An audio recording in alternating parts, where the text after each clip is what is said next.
Okay, everybody, hello and welcome to the 112th annual conference meeting for the Barataria-Terrebonne National Estuary Program here in beautiful Jean Lafitte Civic Center. This is a great venue. I'm very glad to be here. Thank you for hosting us.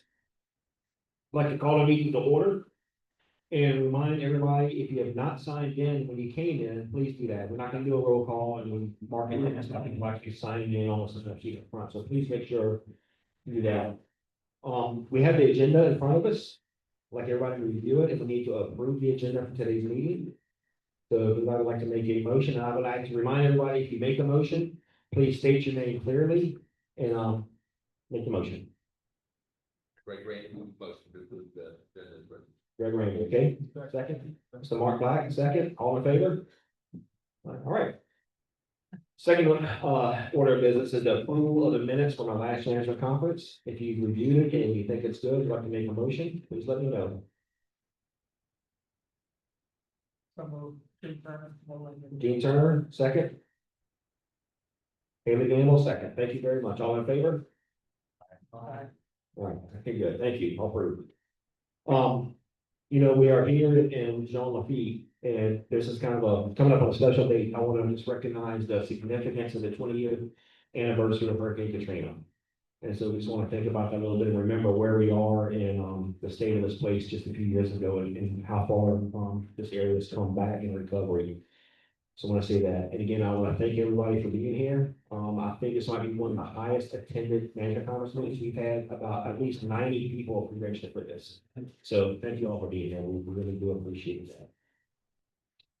All right, here for old business or announcements. Does anybody have any old business or special announcements they'd like to make?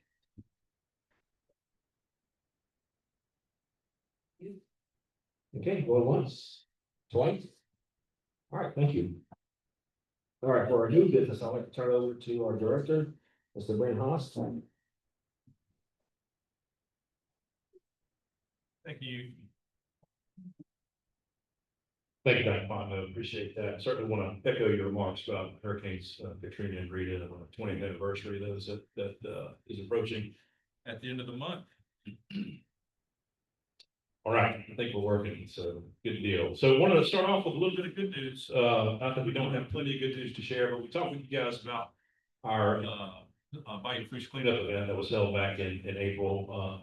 Talked to you about that at our May meeting, of course, but since that time, we learned that we won an award for that event, the 2025 Love the Boot Award for the Outstanding Organization.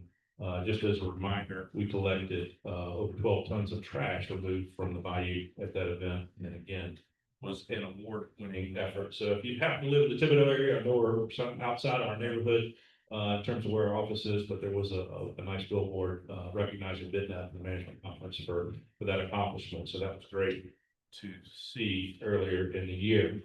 Many of you that are familiar with BTNEP are aware of the numerous educational publications and informational publications that we put out. And one of the latest is here today. Hopefully everyone gets to take a look at it at the front table there. But it's the amphibians of Louisiana. So not only is it educational, it's really a beautiful document, great photography and some illustrations there. It's been very popular. And again, copies are here.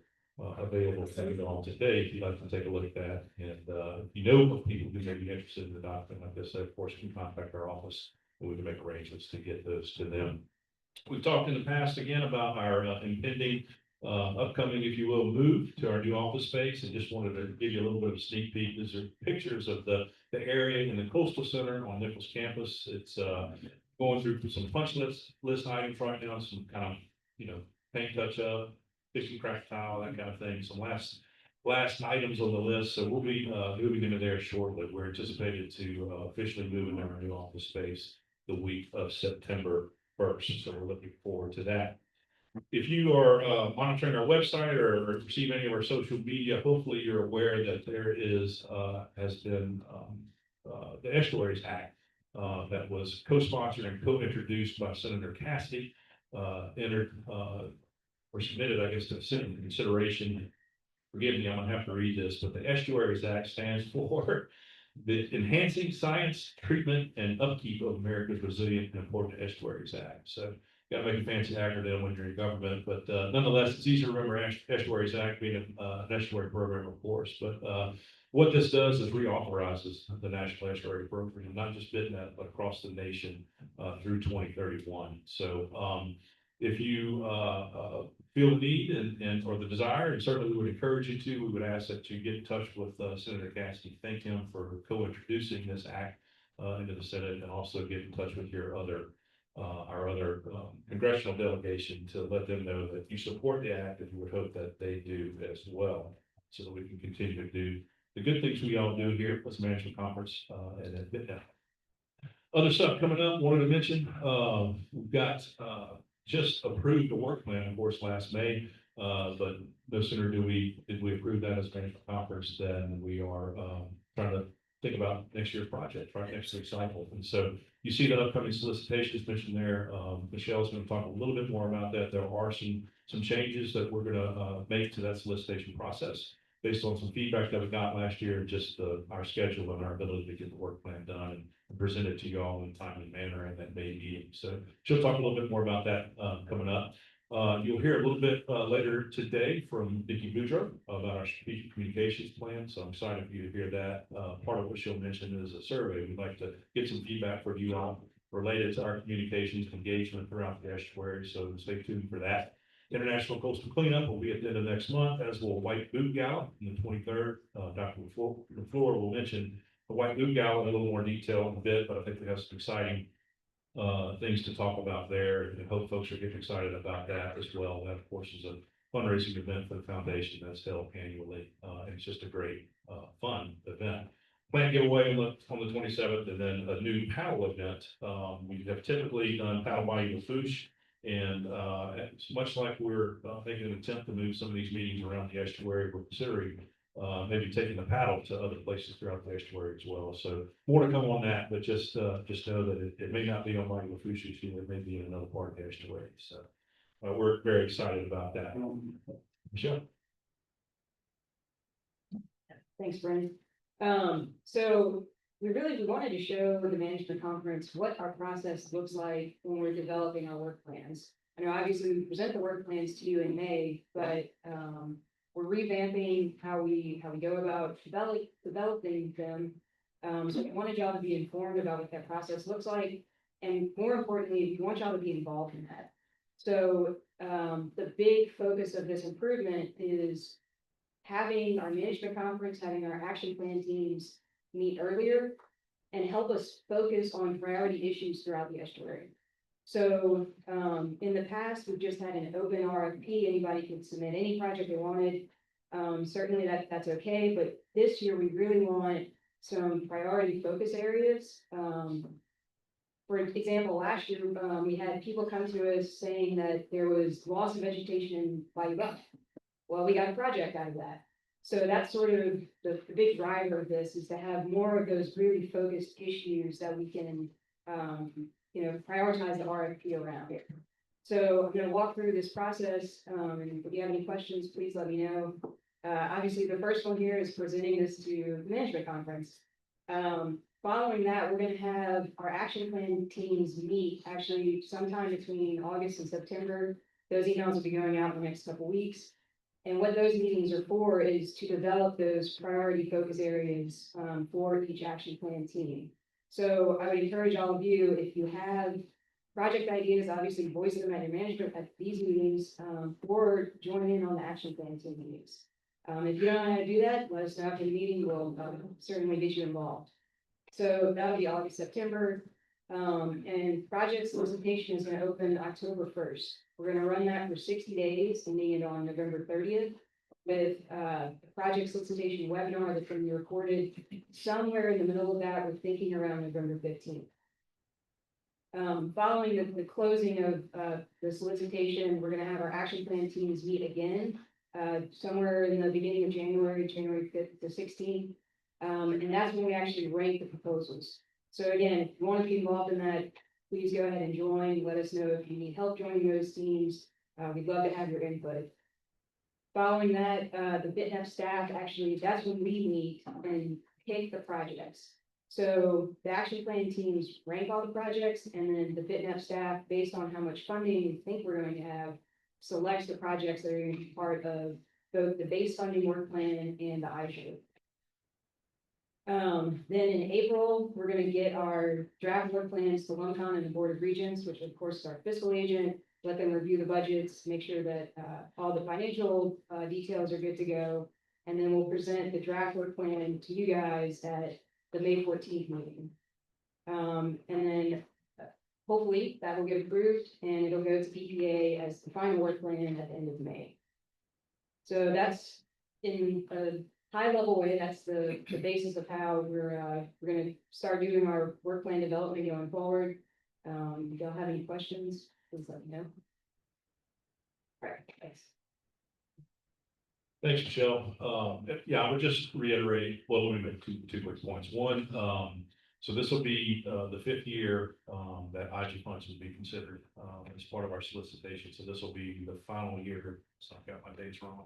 So those IG funds, assuming that we receive those. So just note that, and then the following year, we likely would go back to just our base 320 funds. So just note there. The other thing is just, this is your program, right? And we want you all to be driving the direction that it's going. And so the idea here is again to get hopefully some more input from you all and some of the issues and focus areas that you think we need to be focusing on, coming years through this program. So thank you, Michelle. Appreciate that, and I think this will help accomplish some of those things, and I think it'll be a better process just in terms of timing as well for trying to get all this put together in time for approval in May.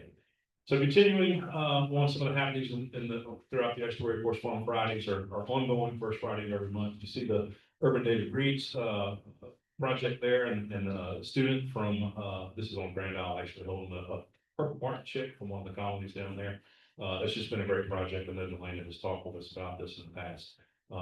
We were fortunate that at LUMCON with some of Dr. Roberts' REUs or research experience for undergraduate students were able to participate and help out a little bit with this project as well. So getting some good information about birds and their habitat, and also helping to get some of our young folks involved in some of that activity. We were at State of the Coast at the end of May. We were able to have a couple of staff present there. Of course, we tabled there. We're able to talk to lots of folks and reintroduce it to a lot of people that perhaps have not seen us in a bit. In July, we participated in Bayou STEM Louisiana Sea Grant and Miss Delta Environmental Explorations. You see Andrew and Siva, a couple other staff there doing some water quality education at the Sugar Lab there at the Nichols Farm. And then we were also able to get some folks out actually in the field on the ground, get their toes in the mud, get their feet wet in the Himalaya Canal within the estuary as well. You see that picture up on the right. June 9th, we participated in Swamp Camp, or we had Swamp Camp at the Native Plant Nursery. And then the Bayou Country Children's Museum camp. Nicki was there showing some of our dead petting zoo, or our critter zoo, if you will, on the 18th. And then other activities throughout the Slash Water Wet Shop at the Sea Lab down on Grand Isle, the National Marine Educators Association Conference, and the Louisiana Children's Museum visit as well. Happy to report we're able to continue to do a little professional development with some of our staff. You see Delaney and Brian there on the left, participating in the prescribed burn trading class. This will certainly help our staff be able to assist others in land management, and hopefully be able to participate with Dr. Fontenot, Dr. Clay, and others with some habitat management at the Nichols Farm as well. We were in Baton Rouge on the 3rd at the First and Free Friday at the LSU Center for River Studies. That also coincided with the Acadian Heritage Day. That was a good event. And then ongoing cleanups, of course, are happening at Elmer's Island, as you all have. Other events in the estuary, there are too many to mention here. I'm not going to read all of these. You can see them or check out the presentation down the road. But just a point to make here is that there's lots happening, lots going on. Your estuary program is working for you throughout the estuary. Did want to highlight a few things though that are happening in sort of this region, or the eastern region of the estuary. You see Delaney there with some purple martin silhouettes, Philippine and Pascal, thank you. Philomena Pascal, or the Purple Martin, she was there talking with some children at the Jefferson Parish library earlier this quarter. We've got some invasive plant management going on with a long-term partner at the Woodlands Conservancy in Plaquemines Parish, not too far from here. And then we had some staff participating in nutrient excluder device removal at John B. National Historic Park and Preserve again, which is right here in this neighborhood. And then another project that's taking place in Plaquemines Parish. There was a survey done with Michael Massey, Rodrigo Diaz, and some others there looking for purple loosestrife, which is an invasive plant that has been found in the lower delta. And the purpose of this trip was to look for that plant and see if it was observed, and also to collect some soil samples for some seed bank work that was being done. And then just a few other things I'll highlight here. Again, I'll not read through all of these, but vegetative material removal from City Park. It's an invasive species project. Banding and monitoring of black skimmers in Grand Isle here in Jefferson Parish. Greater New Orleans chapter of the Louisiana Master Naturalist Society. We've got a couple of staff members who are very involved in that and help to shape and drive that program as well. The Head Starting and Barataria-Terrebonne project. That's a project that I have a particular interest in just because I really like terrebonnes. And we hope to get Dr. Clay here. I was talking to him before the meeting to give us a presentation about that probably at the February Management Conference. And then you see the other projects there as well. Again, I won't list all of those. So lots of good things happening throughout the estuary. The staff's been extremely busy this summer. And we're looking forward to moving into the fall, into a very busy fall with certainly some of our key events like paddle bayou future, paddle, some other bayou perhaps, and then of course the White Boot Gala. So I think that concludes my presentation. I'm not advancing here, Cody.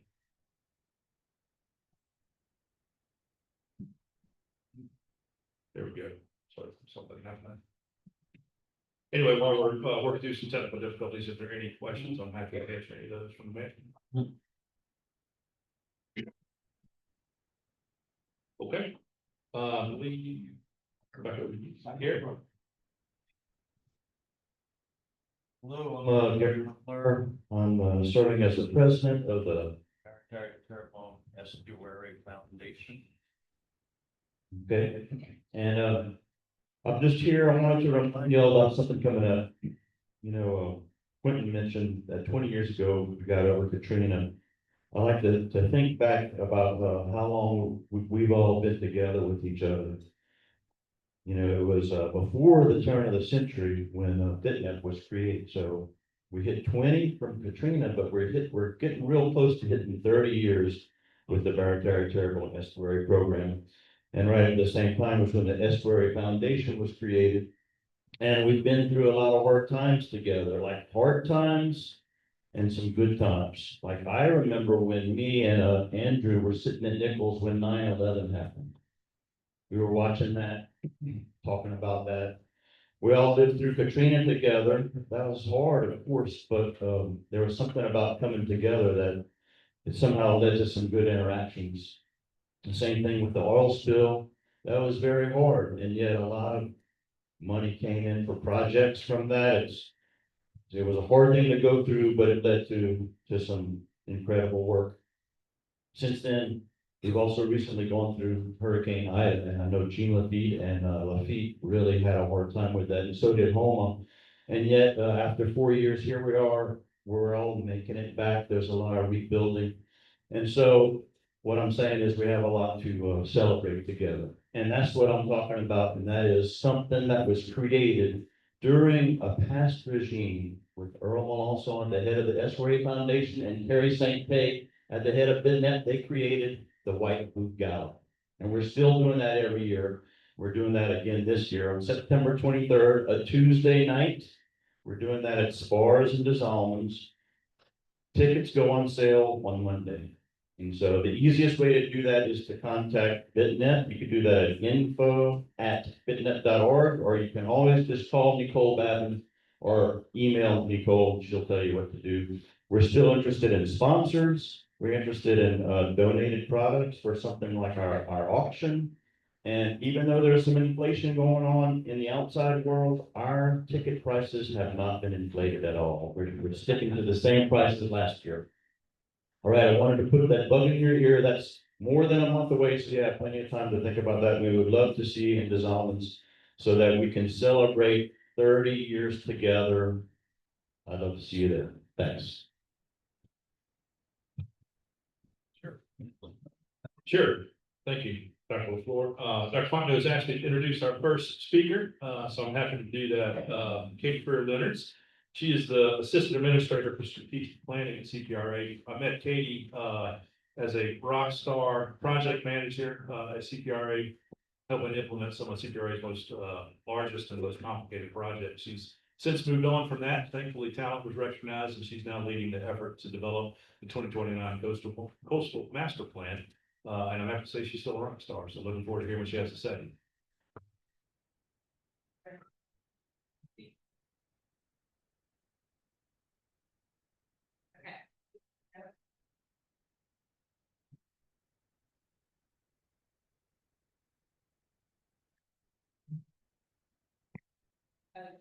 Thank you. All right, and thanks so much for having me here today. I'm really grateful for the opportunity to talk about the master plan, and especially at this moment right now as we are soliciting new project ideas for consideration for the 2029 master plan. And this is a fantastic venue, a great group of resource managers and experts to be able to connect with at this point. So thank you for the invitation. So I see, looking around the room, there are a lot of folks that I've spent a lot of time with recently, and who are very familiar with what I'm about to talk about, but then there are other folks who aren't. So I'm going to try to hit in the middle, start with some of the basics. What is the coastal master plan? How do we develop it? And then go into the new project solicitation that's going on right now that we would love for all of you to participate in. Okay, so what is the Louisiana Coastal Master Plan? So following Hurricane Katrina, we recognized that really the efforts to restore and protect the coast were, as Greg actually mentioned this morning, were like a patchwork, right? So they weren't integrated, they weren't working together. And so CPRA was formed in large part to bring together a lot of those efforts and provide a common vision that we could all work towards together to restore and protect the coast to avoid a repeat of Hurricane Katrina in the future. And a key part of that is the Coastal Master Plan. So the Coastal Master Plan provides that centralized vision that is vetted and informed by science to guide us as we work together as a large group of diverse parties to meet the end goals of reducing coastal land loss and reducing storm surge-based flood risk. So at its core, the Louisiana Master Plan winds up being a list of projects that represent our priorities as a state for achieving those two goals. But it also serves to provide a great amount of information about current and future risks that others can plan against as well. So we update the master plan every 6 years to make sure that it reflects the changes to the landscape that happen in between each update and advances in science and engineering approaches to restoring and protecting our coast. And every time we're looking forward for the next 50 years, trying to make the best decisions to get us to the best place over the entire course of the following 50 years. We have two core goals, which I've already alluded to. So the very clear goals of the master plan are land loss reduction and storm surge-based flood risk reduction. But while we're addressing those two goals, we also try to keep in mind the things that represent what we really value about our coast. So flood protection, but natural processes, coastal habitats, cultural resources, and our working coast. So it's important to be clear about what the plan is versus what it isn't. So the plan is a living plan. It keeps changing and evolving over time. And it represents a robust suite of restoration and protection projects that together help us achieve the goals and objectives that we've laid out. And it's a tool to understand possible future conditions as well. What it is not, though, is a direct funding source. So first, a project needs to make it into the plan, and then it is eligible for funding, when a funding source becomes available. And we don't historically prioritize or rank our projects that we select either. And it is high level, master plan level, coast-wide decision, so it's not highly specific. Or highly localized. So how do we get there? These are the main steps that we take to develop each update of the coastal master plan. So first, we start with a list of candidate projects. Then we test them in our models. We look at their benefits over a 50-year period compared to a future without action. And then based on those results of the modeling, we do extensive analysis to make decisions about what suite of projects will help us best achieve our goals and objectives over a 50-year period. So the selected projects then become the floor. Right now, we're trying to get together the list of candidate projects. And the most important part of that is the public solicitation for new project ideas. So we reach out to anyone, anywhere, who has an idea for how to reduce coastal land loss and or storm surge risk here in coastal Louisiana. We ask you to submit project ideas, and then we will screen those projects, make sure that they are a good fit for our master plan. And if so, then they become candidate projects that get tested through our process. And I'm going to talk more about this public solicitation process more in this presentation. And then after, like at the end of this process, this is what it can look like. So for the Barataria Basin, these are the projects that were selected for the 2023 Coastal Master Plan. So you can see a mix of, there's some structural protection, there's a lot of marsh creation, there's some ridge restoration. And then for the Terrebonne Basin, this is a few of the selected projects for the 23 plan. And together, not only do those projects help us achieve the two goals of the master plan, this is the primary the primary focus when we're making our decisions about what to include, but they also help us achieve those coastal master plan objectives as well. And not only do we achieve advances on the ground, but having a coastal master plan enables us to secure funding from well beyond our state. So far, because we've had a coastal master plan since 2007, we've been able to secure over $20 billion for restoration and flood risk reduction projects in our state. And with those funds, we've already been able to restore over 67,000 acres of land and over 70 miles of barrier. So this is another key part about how we get there. This is our plan for developing the 2029 Coastal Master Plan. So we started actually right after we finished the prior master plan. We've already got to work improving our models and doing some other background work. We did some community meetings over a year ago, just listening sessions. And then right now we're at the next really big, one of the biggest milestones in the whole plan development process, which is where we go out and solicit new project ideas. But while that's going on, we're updating data, doing data collection, continuing to refine our models, getting ready so that at the beginning of 2026, we can start our model runs. We're planning to start modeling future without action for the 29 plan in the beginning of 2026. And while we're collecting project ideas, those are going to be going on so that we'll have all the projects together by the time we're ready to start running future with action, testing the projects themselves, starting roughly in the middle of 2026. So about a year from now.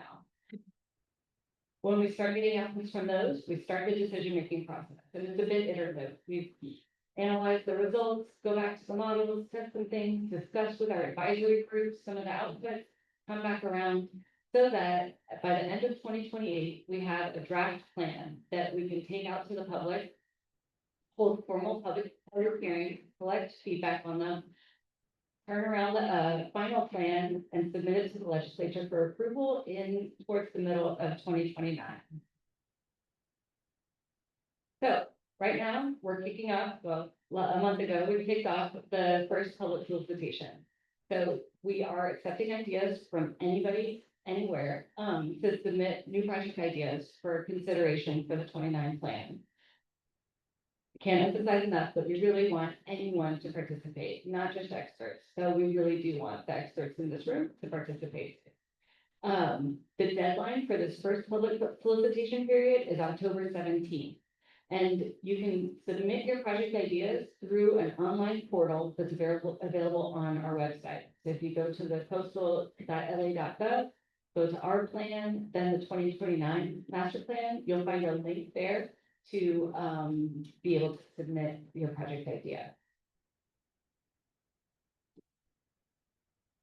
I think it's helpful to touch on which types of projects we are looking for when we're asking for project ideas. So this list here, these are the types of projects that we've identified that help us achieve the goal of the coastal master plan. I'm going to break these down a little bit more. So the first level across the top, these are the project types that help us achieve our first goal, the goal of storm surge risk reduction. So we've got structural risk reduction projects like levees, floodgates, flood walls, and then non-structural risk reduction projects, home elevations, voluntary acquisition, things like that, floodproofing. And then we've got our set of projects across the bottom, our restoration projects that help us achieve the land loss reduction goal of the master plan. I'm going to break this down one other way. So the restoration project types and the risk reduction project type on the left. So structural risk reduction, ridge restoration, diversion, land bridge, large-scale hydrologic restoration, marsh creation, and integrated projects that bring together multiple types of projects into one synergistic project. Those are the types of projects that we want submitted for the coastal master plan. Those are the types of projects that have a large enough scale impact that we really do need to evaluate them in our models and select them individually for inclusion in the plan. On the right, these are our programmatically consistent project types. So basically, we feel that project types on the right are consistent, they support the goals of the master plan, and we don't need to evaluate them individually for inclusion in the plan. So for instance, if you want to do an oyster reef restoration project, you can go ahead and move forward with trying to get funding, trying to get a permit, and doing all of those steps. You don't have to worry about it being consistent with the master plan because it already is. So these project types are non-structural risk reduction, barrier island maintenance, because that's managed under a different program, oyster reef restoration, shoreline protection, small-scale hydrologic restoration, bank stabilization, earth and terraces, and forested wetland restoration.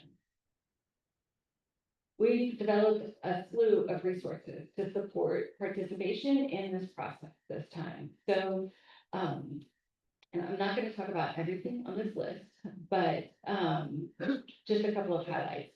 So on our website that I told you how to get to before, and there'll be a QR code at the end of the presentation too. But on our website, we have a link to the master plan data viewer.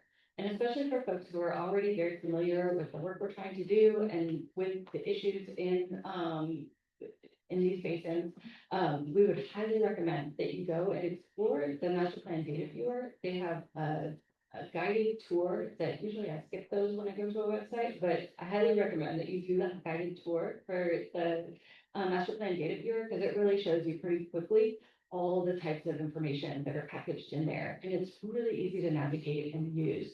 But you can flip through and see what the future without action projections look like in a given area. You can zoom all around and see over the course of 50 years how we think that the conditions might change based on our models for the 2023 master plan. This can help inform project ideas because we're going to be measuring, evaluating benefits over a 50-year period. So it's really important to think about the changes that might be happening over 50 years as you're suggesting projects. We also have, I want to highlight for this group, deep dive content. So you can see a link way at the bottom because it's really intended more for folks who are already very familiar with the issues and data in this area. The deep dive content is it's repackaged outputs from the 2023 master plan models that provide a different view that we haven't been able to provide before.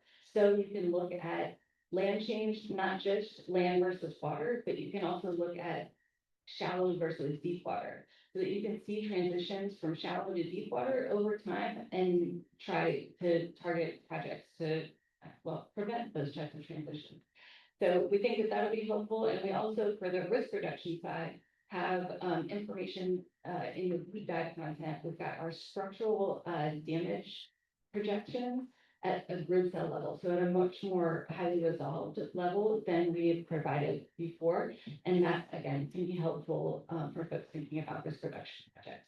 So if you want to dig deeper, we recommend looking at the deep dive content. One thing that we're going to be providing soon at the deep dive within the deep dive content is also an updated future without action run that, given the current situation, it removes the mandates and diversions from the future without action projection. We've gotten requests for that, given where we are right now.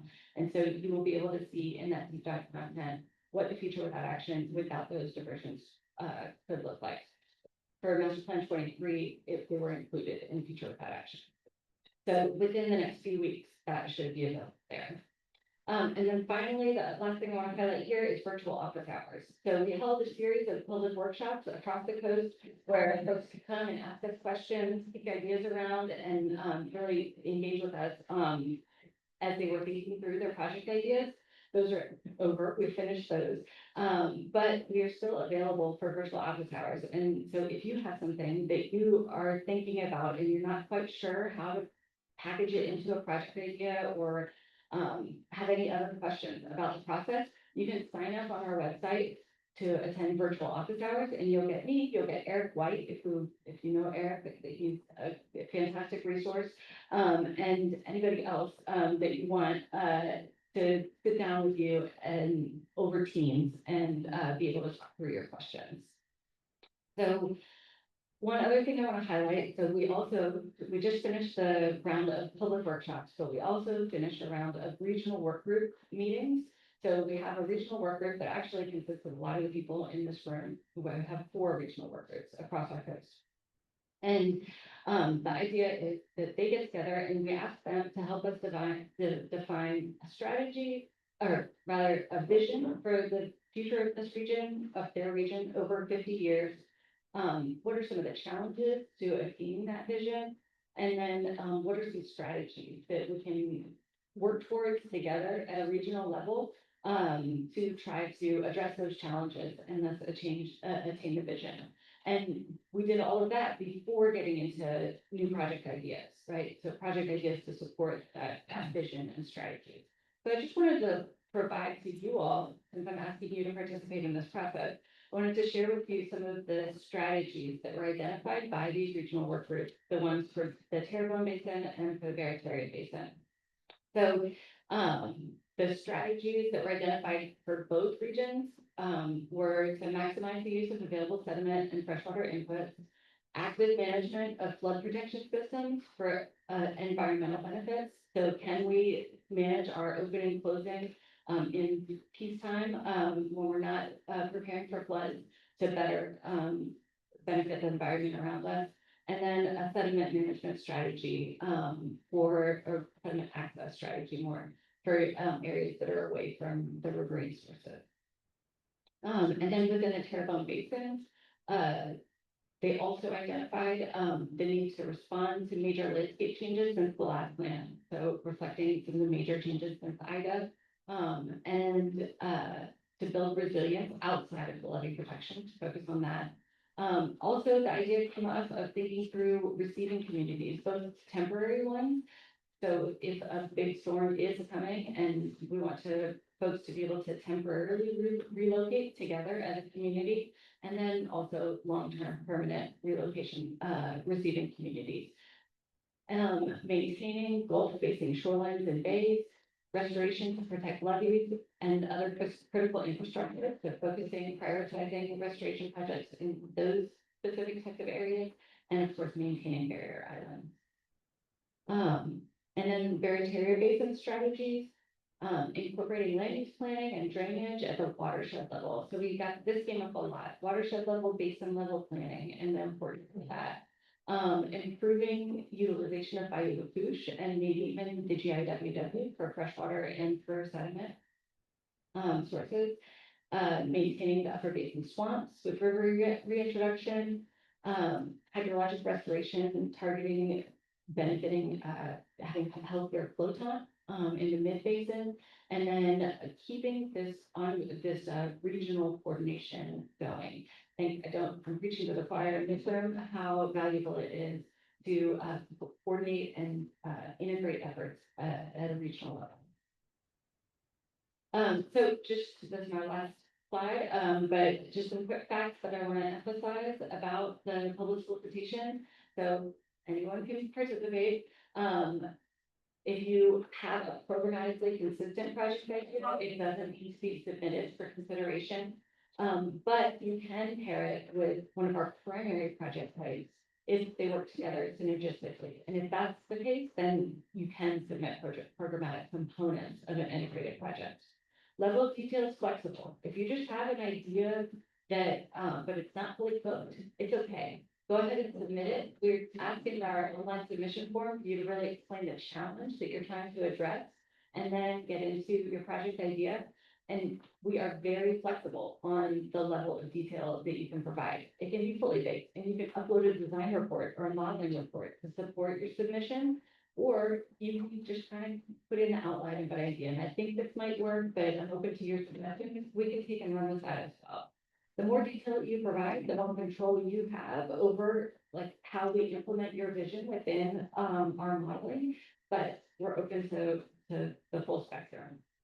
And then if you submit a project idea during this first public solicitation period, so by October 17th, and it gets screened out of our process, then we'll provide you feedback on why it got screened out and give you the opportunity to revise and resubmit it during our second public solicitation period, which will be in early 2026. Unfortunately, because we have to start modeling the project ideas in the summer of 2026, we're not going to be able to have that same feedback, revise, resubmit cycle for the second solicitation period. So we're highly recommending that folks try to get something in for the first period so that you can take advantage of that, that cycle. All right, and if you'd like any more information, you can go to our website. There really is a ton there, or shoot us an email. Thank you so much. All right, thank you, Katie. That was very informative. Very good. Any questions or comments for this presentation? Thanks for that, presentation. I saw that you had a, kind of a little logo for cultural resources. Yeah. But then when it came to like, where the projects were listed, it was hard. I guess cultural resource projects would probably be non-structural, but I still didn't quite see like a little category for maybe either protecting cultural sites like indigenous mounds or protecting cultural resources like people. Right, that's right. Yeah, so, and it's tricky because, so our primary goals are the land loss reduction and the storm surge risk reduction. And it helps us, so sometimes it's really easy for our scope to treat and for us to want to address all of the coastal problems.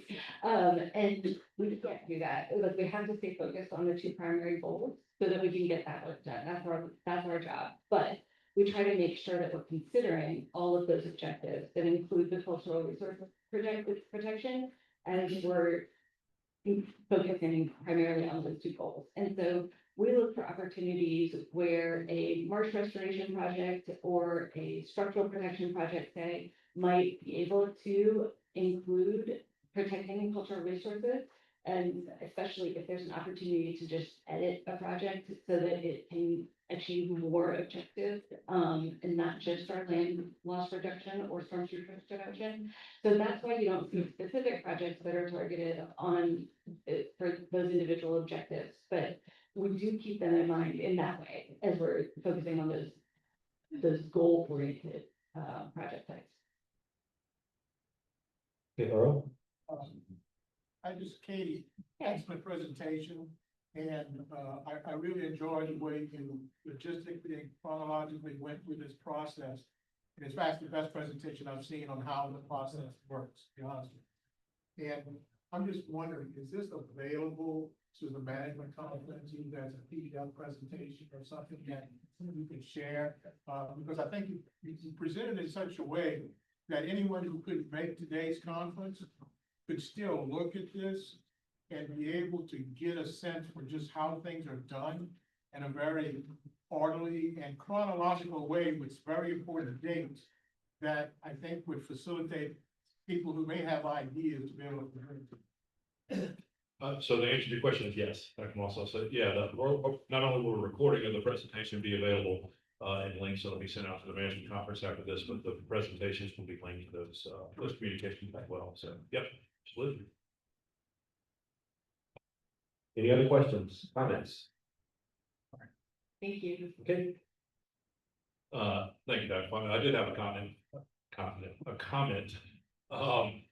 Thanks, Katie, and you and your team certainly are doing, great work. I think I can speak for you in saying that, and to express to everybody in this room that they not only, want, but they need your input, throughout this process. And so she mentioned office hours, she mentioned regional work groups, some other things. They are very, very available to the public, to the members of the management conference, to hear your ideas, and to hear our thoughts and concepts for projects. I'm certainly available to flesh those out. I just wanted to point out that the management conference is well represented throughout this process. I serve on the coastal advisory team. Michael Massey serves on regional work groups with Barataria-Terrebonne Basin. Michelle has participated in some of those meetings already as well. So if for any reason you're not comfortable or you're not able to contact the CPRA folks to help with an idea that they have, I just want y'all to know that we're here and we're available to help you do that. So if you got a thought and you're not quite sure how to frame it or how to develop it, to want to propose a project, please let one of us know. We're happy to work with you to help you do that. We're happy to represent you and actually presenting those ideas to the state if you want us to. So I just wanted to point that out. Thank you. Okay. Yeah. Sorry for dominating the mic today, but those of you that drove down here today, or anybody that lives in coastal Louisiana, certainly have observed some of the more obvious risk reduction features along our coast. If you look out the window here today, you can see one of those, a levee. You may have seen some pump stations on the drive-in today, or some concrete cap sheet pile as well that help to reduce risk to this region, Crown Point, Lafitte, and Barataria. Michelle Gonzales is the Jefferson Parish Director of Environmental Affairs, and so she is one of the most knowledgeable people that I know related to another facet of risk reduction in Louisiana, which is sort of non-structural risk reduction, which would incorporate foam elevations, flood roofing of structures and things of that nature. So excited to have Michelle here and to hear what you have to say today. Thank you, Michelle. Welcome. Thanks. Hi, everybody. I'm Michelle Gonzales. I will say, first of all, I don't know why that, like, the timing is going on. I sent a PDF of the presentation and now it's like, it must be, I don't know if it's doing 20, 30 seconds. It might be my fault when I converted it to a PDF. So you may see this jumping a little bit. So sorry about that. I'll just start by that. Nice icebreaker there. So, you'll see here there's two presenters. Maggie Talley was not able to join us today. Maggie is our Director of Management and Hazard Mitigation for Jefferson Parish. So a lot of the questions and outcomes of the follow-up of this meeting, is things that Maggie would be answering today with the kindergarten registration open house. And so that's incredibly important. So I'm glad that she was able to attend that. So I'll, real quick, just tell you guys a little bit about myself. When I came to Jefferson Parish, I actually was the floodplain and hazard mitigation director. Before that, I worked for GOSAP. Seems like a lifetime ago. I've kind of been in the FEMA world for about 20 years. And just in the past 6 months, took a step away from FEMA work and the environmental director for Jefferson Parish, which includes coastal management, but is also landfill, garbage collection, stormwater management, lots of things that, on the surface, I was like, is this going to be related? But I have learned so many things in the past few months about things like tidal and grease that runs into the storm drains that ends up in our coastal areas. And so it's just a really interesting area here. And so today I wanted to talk about two documents that we produced in Jefferson Parish over the past probably 3 years. One of them is the local mitigation assessment, and the other one is repetitive loss area analysis. And so these are very just big, like FEMA types of words of documents that they produce after an event of loss risk was again, the mitigation assessment, how well did mitigation actions work so that you can prove that they're needed in the future. And then a repetitive loss area analysis, again, this is looking at areas that have suffered repetitive floods. What is the status of that area and how can you mitigate that for the future? And so just as an overview for Jefferson Parish, if you can see that the blue area over here is a 100-year floodplain. We had an area off to the side, kind of our coastal areas, which is the, Lafitte here and Grand Isle down at the bottom. So this is kind of the Barataria Basin, and so obviously this is all in the 100-year floodplain with the zone AE, and then you get to a B zone whenever you get kind of outside of Lafitte. So a lot more like building code requirements there. And then the map on the other side looks at our repetitive loss areas or repetitive loss properties. And almost every area of Jefferson Parish has repetitive loss areas. And so when we say repetitive loss, it's a very specific term that looks at, repetitive loss is two building claim payments paid by FEMA for more than $1,000. So that's a really threshold these days, $1,000 back when the law went into effect in the 70s. It was somewhat more difficult to get a claim of $1,000, and that hasn't been raised with inflation. So we just have a significant number of properties throughout the nation that have repetitive losses now, which doesn't somewhat affect your insurance rating. And then there's severe repetitive loss, and severe repetitive loss is either two building claims that have exceeded the value of the building or four claims greater than 5,000. So those numbers just continue to grow. And kind of the information here about our coastal Jefferson Parish. So some of the things we look at in repetitive loss analysis is when did we have floodplain events down here? We had floodplains. Really, claims started in 1985 with Hurricane Juan, and then you'll see Hurricane Rita in 2005, 2008 with Ike, 2012 with Isaac. So you start getting to 05, 08, 2012, you start a lot of claims coming in a short amount of time. And so we saw our numbers really begin to move up. And so in 2013, in all of Jefferson Parish, we had severe repetitive loss properties, which this is considered the worst by FEMA for floodplains. We had almost 1,300 properties. We were doing a lot of mitigation activities with Hurricane Katrina, non-structural elevating homes. We got that list down to 975. And then we had, got it all the way down to 665, which was a huge thing. We cut that list in half with houses being elevated. And then Hurricane Ida happened, and then the list goes back up because we saw a lot more structures down here in this area where you're riding through today that took on floodwaters, and it kind of was that next triggering loss for them. They hit that fourth claim of 5,000 or that building claim that exceeded the building value. So it's one of those things where you look at your career and you're like, okay, I'm just up and down. Same thing, coastal land law. There's so many people in this room. It's like we've chosen to do various things in our careers that is there an end in sight? And it's interesting as I'll get through fighting it down into small chunks, really just looking at this area of Lafitte outside Levee. We can see it could be an end to this cycle because especially with updated building codes, people building back stronger is an important thing.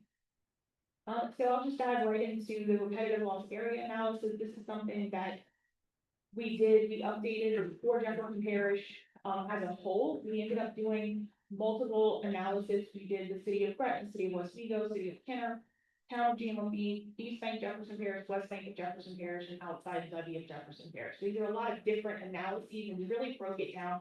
We needed to do each city individually because there are community rating system points, and that's the part of the flood insurance program that allows a discount. So if your community participates in the CRS program, you can get a discount. Jefferson Parish currently gets a 25% discount on flood insurance through a lot of the efforts that have been done over the past few years. Jefferson Parish, I think it's October, will be receiving a 35% discount. So this is huge. We're going to be moving to a class 3 community. I think there's only about 20 in the whole United States that have this rating. So we're incredibly proud of that. And really shout out to Maggie and her team. And I forgot to introduce Diane.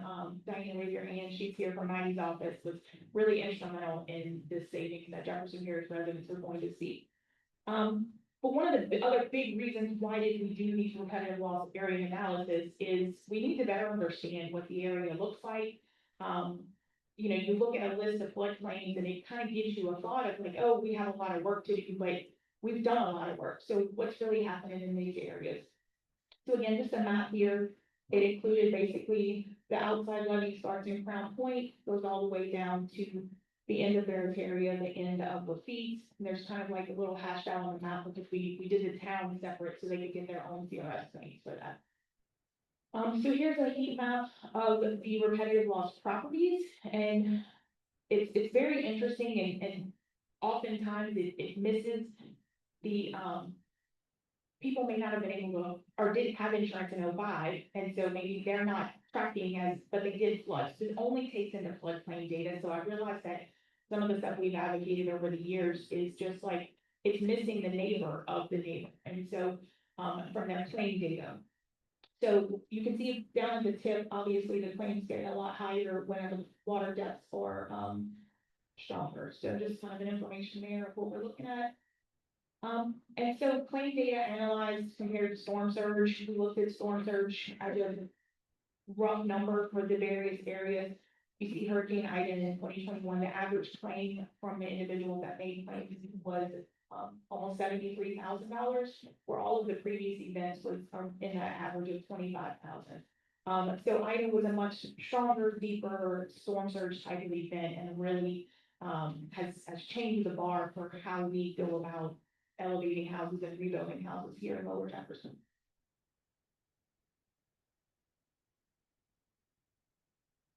So of the structures that we assess, we actually assess all of the structures in the Lafitte area. So like I'm showing you that map, altogether it's just under 2,500 structures. And so this got us to a place of like really looking at just foundation heights. And then those structures that we would consider high, being 5 feet above grade, which doesn't always meet the required height for a house, but it is definitely gives them a fighting chance in the storm, where median would be 3 to 5 feet and low would be less than 3 feet above grade.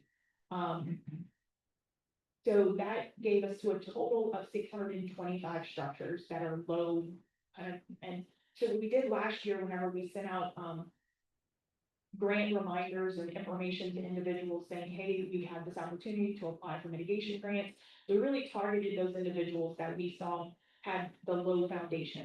Some of the stuff that we've gotten from individuals in the past, and let's say after Hurricane Isaac, we were really looking at people that had 4 or more claims and really trying to take care of those first, but now we're really trying to shift and say, now that we have this data, how can we get all the low houses up higher? We have a lot of houses that are in that low category that are still waiting on their FEMA Ida grant to be approved. We've got about 300 houses still waiting, and so we're hitting the anniversary of that, and a lot of people have not been able to fully rebuild their houses because they haven't been elevated yet. So we're hoping any day now we'll get that last button from the EHP little thing that FEMA has to do and get those projects approved.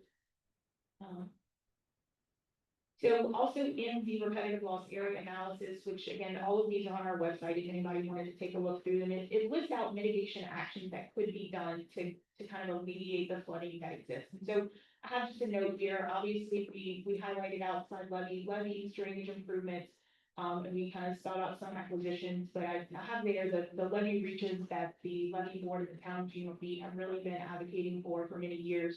Several of these reaches have been built. The 23 master plan looked at them being, the levees not just being titled, but being at a 100-year level. We certainly would like to see the levees higher and to continue to mitigate the structures that are here. But certainly, as I wanted to talk a little bit, obviously, about non-structural, the elevation and the reconstruction aspect. Again, you see these are really high elevations, and it's turning Lafitte to look more like an actual coastal type of Grand Isle looking type of structures. A lot of people have issues going up and down the steps. It's really changed the kind of face of the community. And so that's something to think through whenever if you're looking to implement a large non-structural project in your community. And so with that, I wanted to talk about the mitigation assessment. And so this is what we did after Hurricane Ida.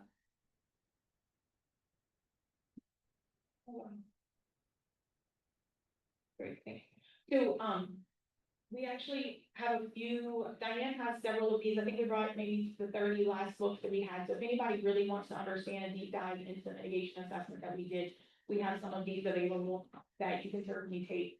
But, so, we looked at all of the structures that our office had elevated from 2006, when we had to get our first home, till 2021, and these were the number of structures that we assessed, and I like to point out that it wasn't just one grant program that helped. We had the hazard mitigation grant program, flood mitigation assistance program, repetitive floodplain, severe repetitive loss program. There was a lot of different programs that went into elevating this many structures. These are just the ones done outside the levee program, outside the levee system. Quick reminder about Hurricane Ida here in the Lafitte area. There was that little shift in jobs to the east that really affected Lafitte. It was the shift in a job that didn't help us at all here. It pushed a huge amount of that flows on marsh into our entire community. People came home to mud and marsh inside of their structures. So just I hate to do that reminder, but it's there. And then just a look at some of the elevated versus the non-elevated structures. With the flood water obviously going in structures and going under structures. And so again, we also looked at properties on Grand Isle. Grand Isle was also a storm surge event, especially here on the Chenier, where they had this big huge wave of water and inundation. A lot of structures were carried off of their foundation. And then all over on the island itself, there was the wave of water, but then just this huge wave of sand that people came home to lots of sand in their structures.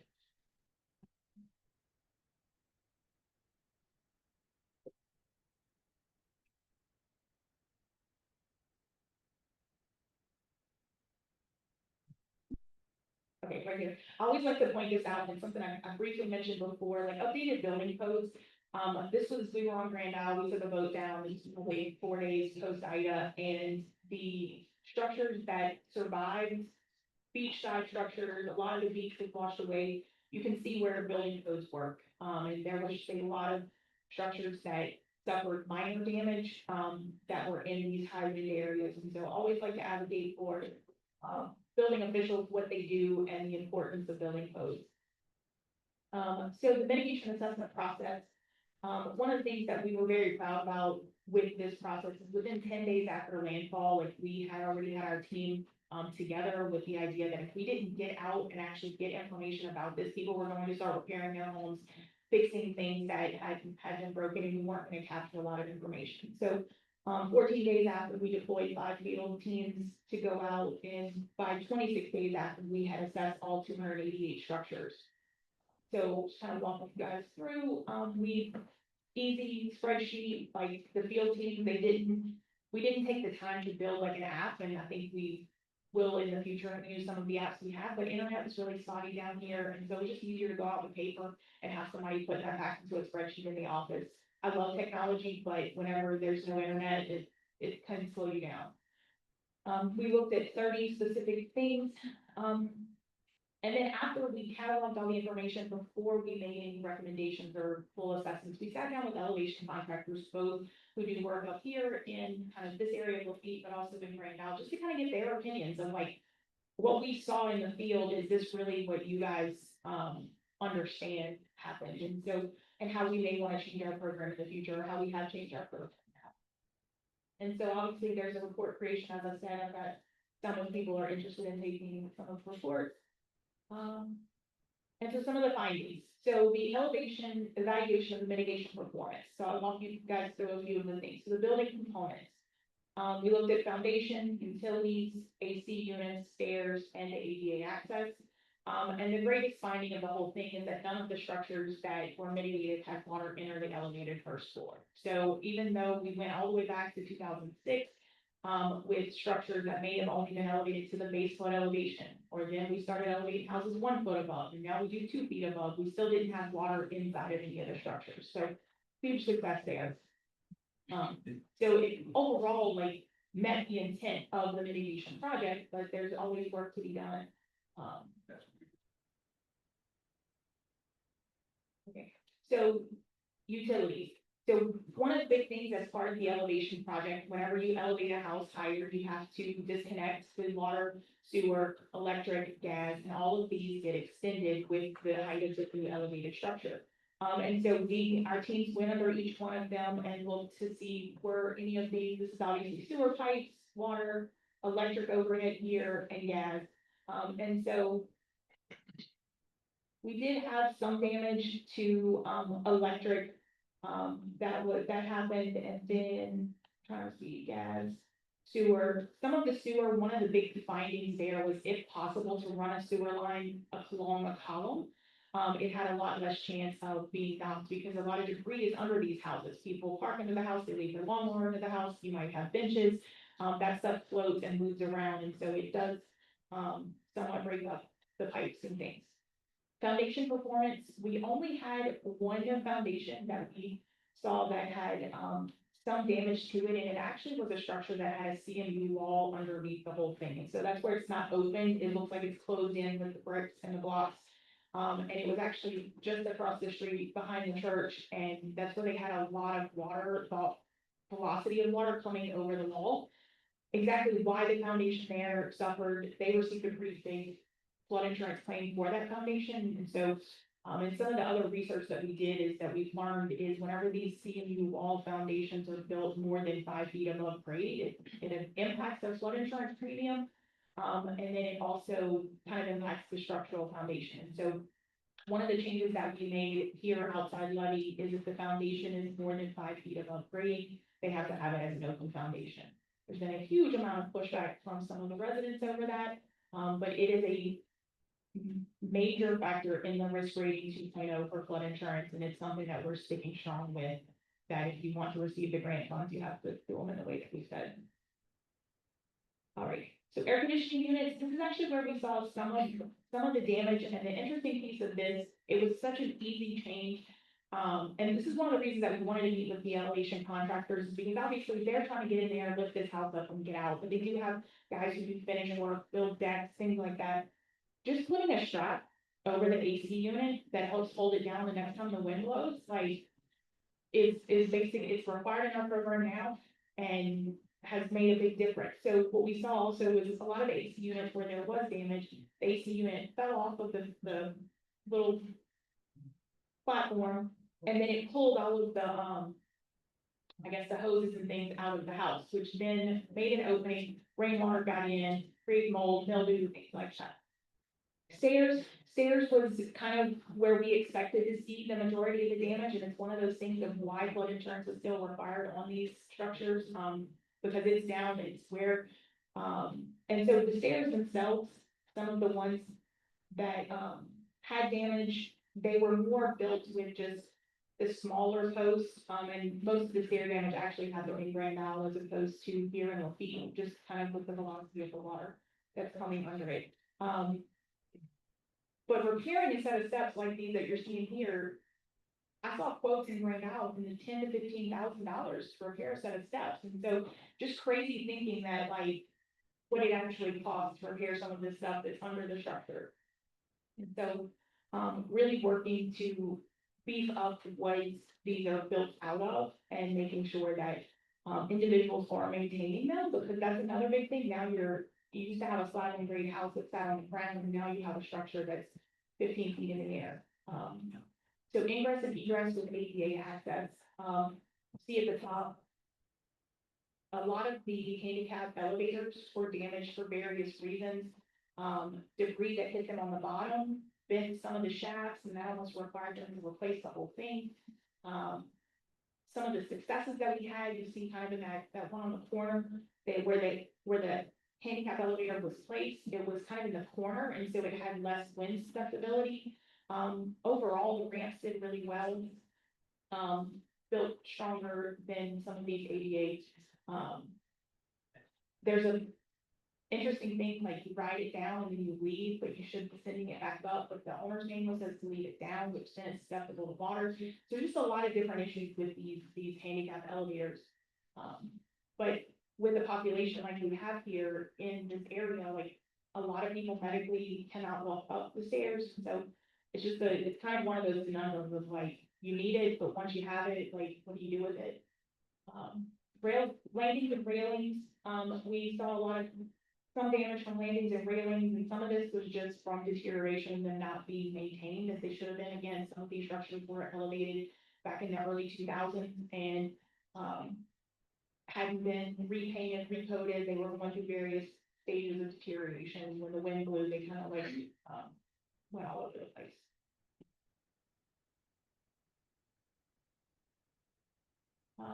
So roofs was a big, thing that we saw here, and then- so some of the places that we had a lot of roof damage was areas that we do believe there was tornadic activity down here on the bottom. This is a specific area in Lafitte.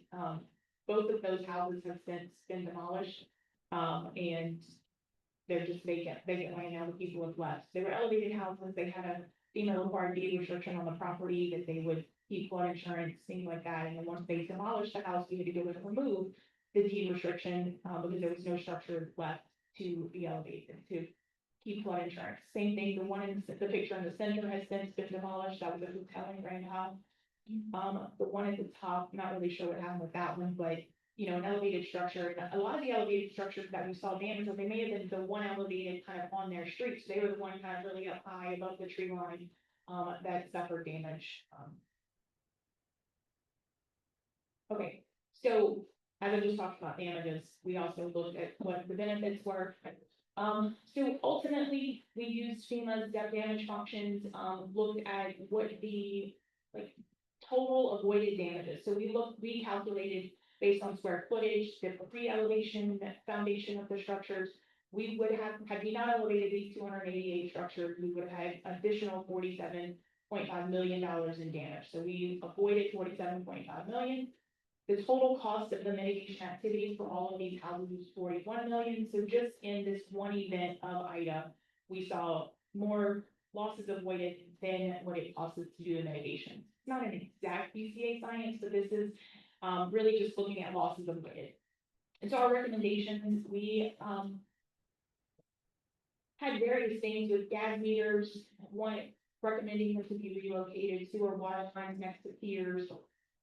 The electric meter, this is a big deal down here in Lafitte. Electric meters, Entergy doesn't really like the electric meter to be 5 feet above, but they technically own the meter. If we move it up, we have to build steps to get to that meter. So we've changed the program that we always do that now. Mainly just because a lot of people, their meters were pulled even when their house was elevated because Entergy came and pulled meters, and then everything in their fridge, freezer, or whenever power came back. There was a lot of issues with the meters. AC platform, as I said, we want the platforms themselves to be better supported and secure it to the platform. Awnings and overhangs, that's an issue on structures that aren't elevated. So a lot of awnings and overhangs aren't quite wind rated. We really looked at wind mitigation, and so for all of our Hurricane Ida non-structural grants that we wrote, we included elevating them to 2 feet above the baseline elevation, or in some situations, we also looked at sea level rise projections and 2 feet above that.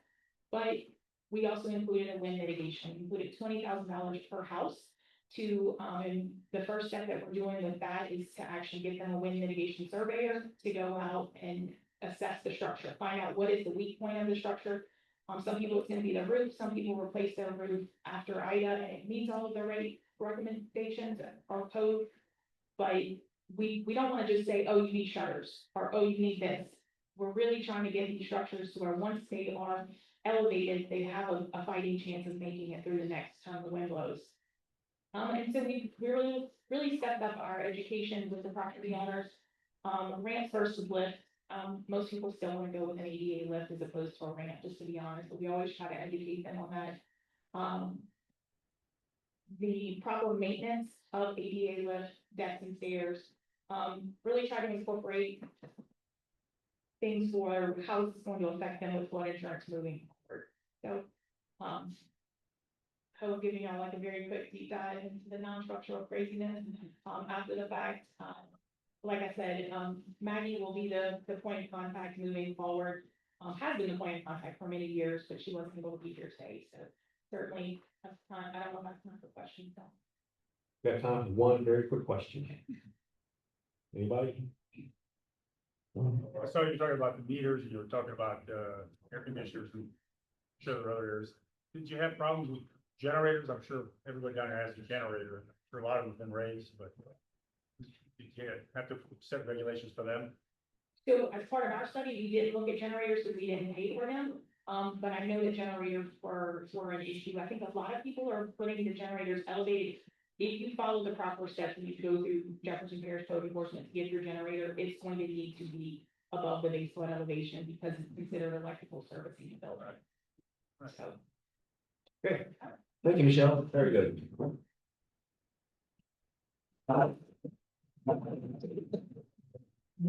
Our next speaker is, Mr. Mel Landry. He's a NOAA Deepwater Horizon Integration and Planning Section Chief, and he'll be talking to us about, Deepwater Horizon Spill restoration in the Barataria-Terrebonne National Estuary, and to us old timers, if Mel looks a little familiar. Yes, he used to be on the BTNEP staff, so that's when I met him way back when. Thank you, Quentin. It does feel like it's coming home. A lot of old faces, familiar faces, some of my family.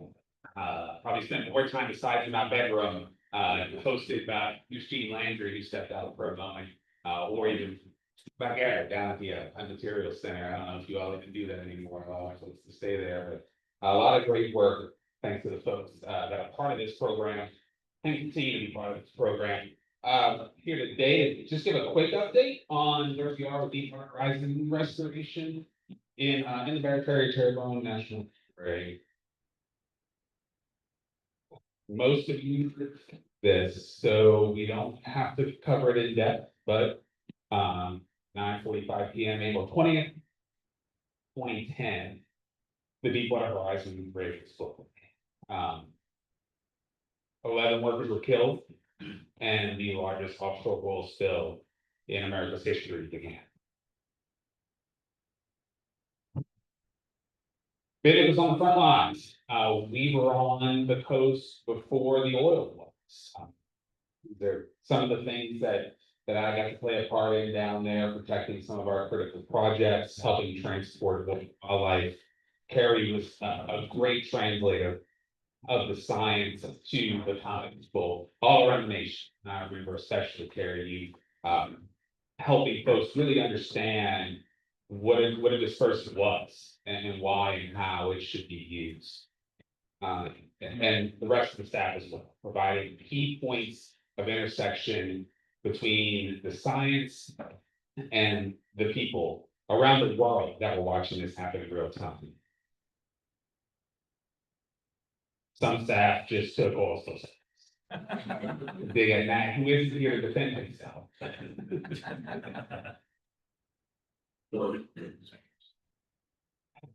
Went on for a while, and these are just a few of the stats. 5,700 to 57,000 square miles, that's larger than the state of Louisiana. 52,000 square miles. 1,300 miles of oil shoreline. That's the straight line distance from here to Boston. Shoreline in the Gulf of Mexico oil during that event. And then 1/3 of all the Gulf goes to fishing, which is, of course, part of our culture and our economy in the city. The assessment was huge. As much as we think we know about the way this system works, because we're all very interested in and devoted our lives to it. There's a lot we didn't know, that we needed data. And that made that much harder to assess the impact. So 20,000 data collection trips to collect data that impacts 100,000 environmental samples were collected. In the end, determined that the impact was so significant, so widespread, that it was in fact damage to the entire ecosystem. We could not have counted every bird, every fish, every critter that was oiled. And even if we could have added those up, it wouldn't have been an accurate description of what had happened to the Gulf of Mexico because of the spill. And it was that ecosystem level damage that set the groundwork for our approach to restoration. We talk about the settlement as if it was one settlement sometimes. It wasn't. It's a series of settlements. This is a timeline leading up to the most significant settlement in 2016. But these incremental settlements went on to fund individual projects and programs that are still working today to help restore the Gulf.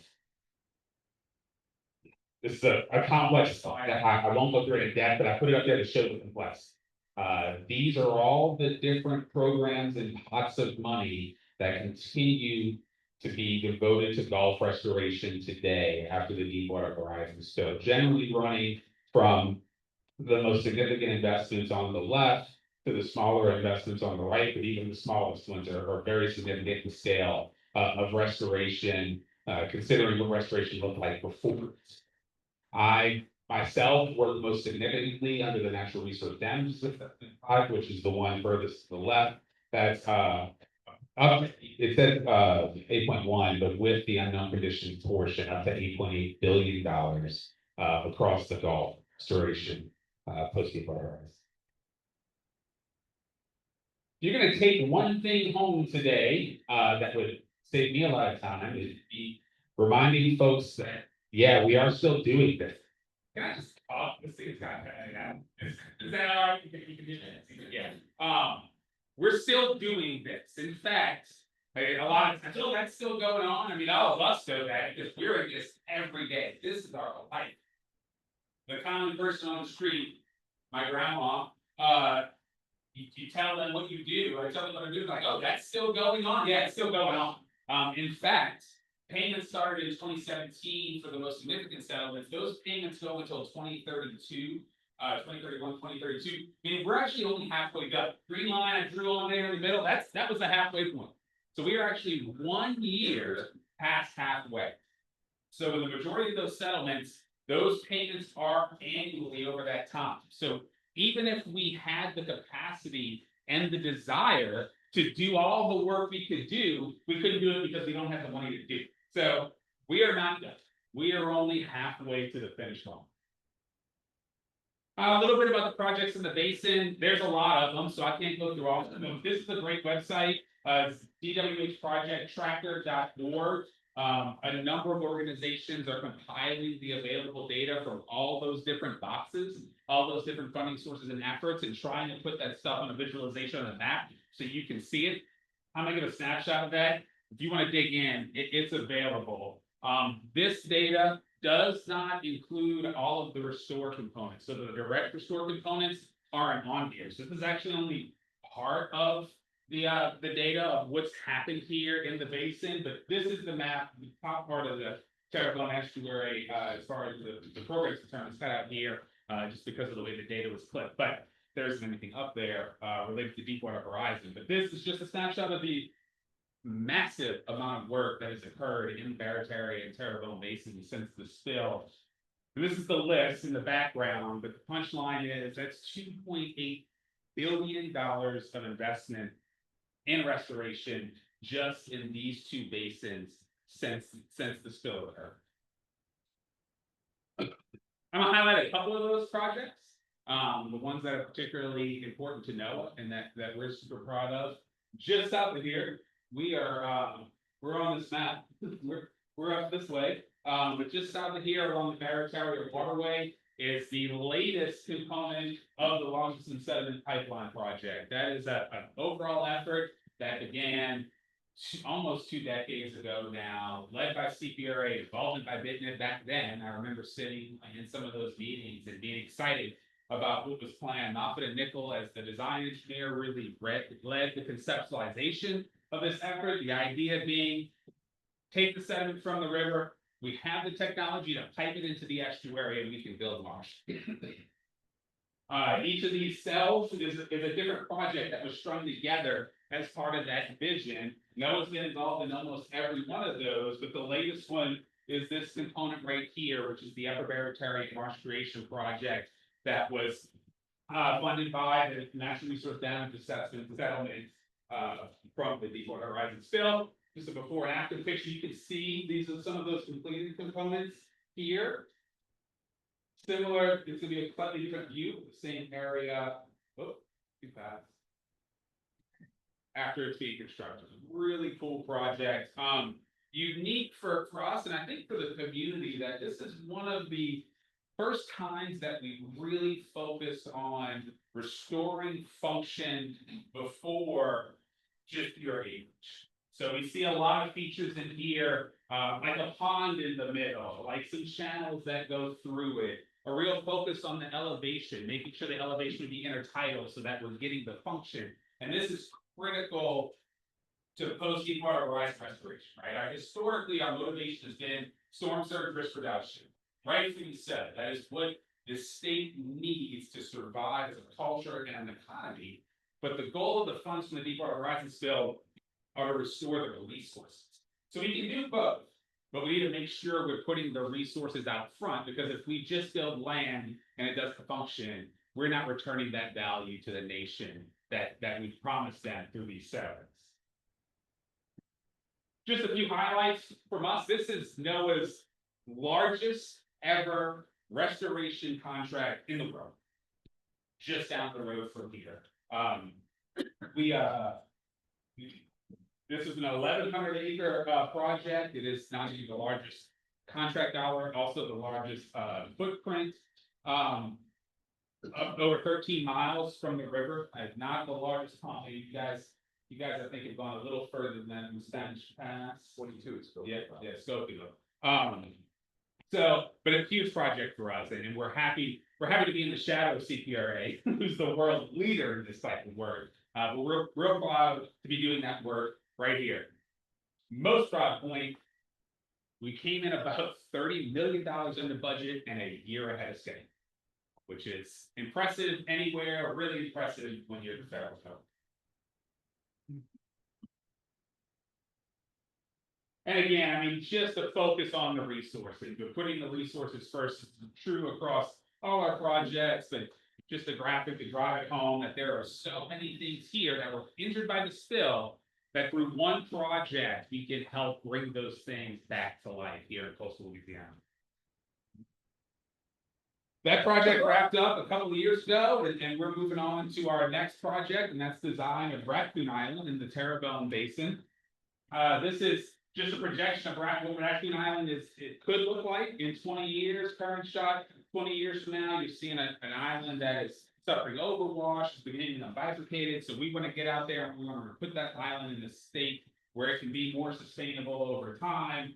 And this is your 20-year slide from the last slide, and then here's in our current feasibility level design what that project could look like at year 20 post restoration. You see some unique features again on this project as far as Louisiana Barrier Island is concerned, and these are some of these higher mounds that we're considering constructing on the backside of the island, and those are primarily intended to be designed as habitat for nesting colonial birds. And this is why. So this is all of our barrier islands are important for storm surge risk reduction and habitat. This one in particular is super important for those colonial nesting water birds, as well as the fisheries resource that provide.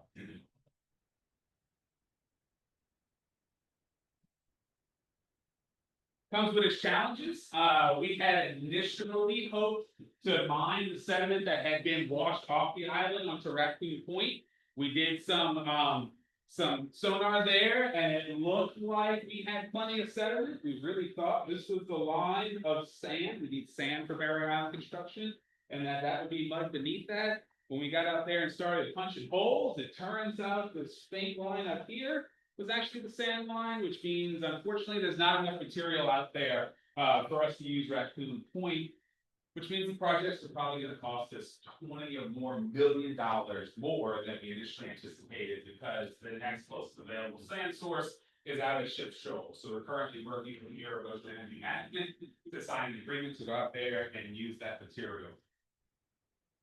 This is our schedule on that project moving forward. We're going to start the restoration plan and environmental assessment with CPRA in just the next few months. We're looking at wrapping up 30% design this year with the design report later in the year, and our 95% design next year, and then we'll be on the road to construction. So what happens next? We're halfway through. We got a lot of money and a lot of time left to go. So what does the future of restoration look like in the state? Louisiana in particular, we have always relied on the coastal master plan. Katie's here and he told you about how you become involved in the development of the next coastal master plan. Probably the greatest point of influence in the decisions we make is what comes out of, what is in the current master plan, and what will come out of the next coastal master plan. So certainly there are opportunities to provide input directly to the trustees, and you can do that through that Gulf Spill restoration, restoration website, on the right side of the screen. Spell it right when you put it in. And when we do restoration plans, we notify the public of those plans, they provide input directly on the projects they want to see in those plans. But ultimately, a lot of the portfolio projects that we are going to pick from are going to start from the coastal master plan. So don't miss that opportunity to provide that info. I do want to say, that we've gone through a difficult time as a community. We are family. We really are pushing the envelope. The easy things are done, right? We are moving into an era of things that are bigger, are harder decisions. We're all here and our communities are here because we care about the coast, we care about culture. We may disagree on the decisions that are made, but we can treat each other like we're family, right? Like, our sister might have a boyfriend that we don't like. We don't stop talking to our sister or husband, and sometimes we even have to learn to accept that boyfriend when he becomes a husband. And I think that's where we, right? We need to step back, take a deep breath, remove ourselves from the fight a little bit, and come back with an open mind where we can treat each other like humans and try to find common ground for it, because we are at a critical point in coastal restorations. One last note before I leave, I think, Greg, that the Water Institute has reached out to you about the next management conference meeting. That Barataria Marsh project that we did just down the road. I could spend all day talking about that project. The Water Institute is working with us to do some really cool data collection on that project. It's different than we've done everywhere else. So looking really deeply at the utilization of that marsh by the fish species that we all care about. So they're going to come to the next meeting and tell you a little bit more about that. So please be sure to join them there. And that's all I have. If anybody has any questions. All right, thank you, Mel. Yeah, I need to say it's really nice to have you back here. Do you have any questions or comments for, no, that's scary. Great presentation, Mel. That's a project down the road. Was the pipeline removed? Yeah, so as folks aren't aware, there was consideration when they were developing the long distance sediment pipeline project about whether or not they should leave the pipeline in place or just construct the corridor as a place where folks could subsequently lay future iterations of pipeline coming in. Ultimately, it was decided that because of the risk of the infrastructure of leaving it out there and the uncertainty about the frequency of the use of that infrastructure, that it made more sense to build the corridor and let the individual construction contractors relay that pipe every time. So you do have an additional MOB and DMOB cost because of that. I think it's still a discussion over maybe coffee or an adult beverage about which one of those approaches would have been better. I'll say in today's cost climate, the most significant driver of the cost is diesel. It's not the MOB and DMOB of that pipeline. And how much sediment was stored back where you pulled it from in the river?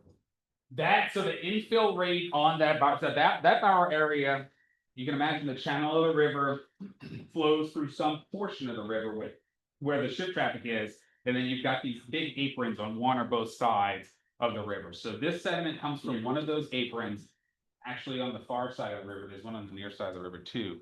The infill rate on a high flow year could, and you should ask Jonathan Hurd if anybody gets a chance to talk to him. They know this information in and out, but it's upward. It could be upwards of like 90% in a single high flood year. Right. The sediment, it's not like it's all mixed up in the water. That sediment moves in waves along the river. So if you catch a wave that's coming into that pit, it can fill up incredibly fast. That's actually why we were able to complete the project a year ahead of schedule.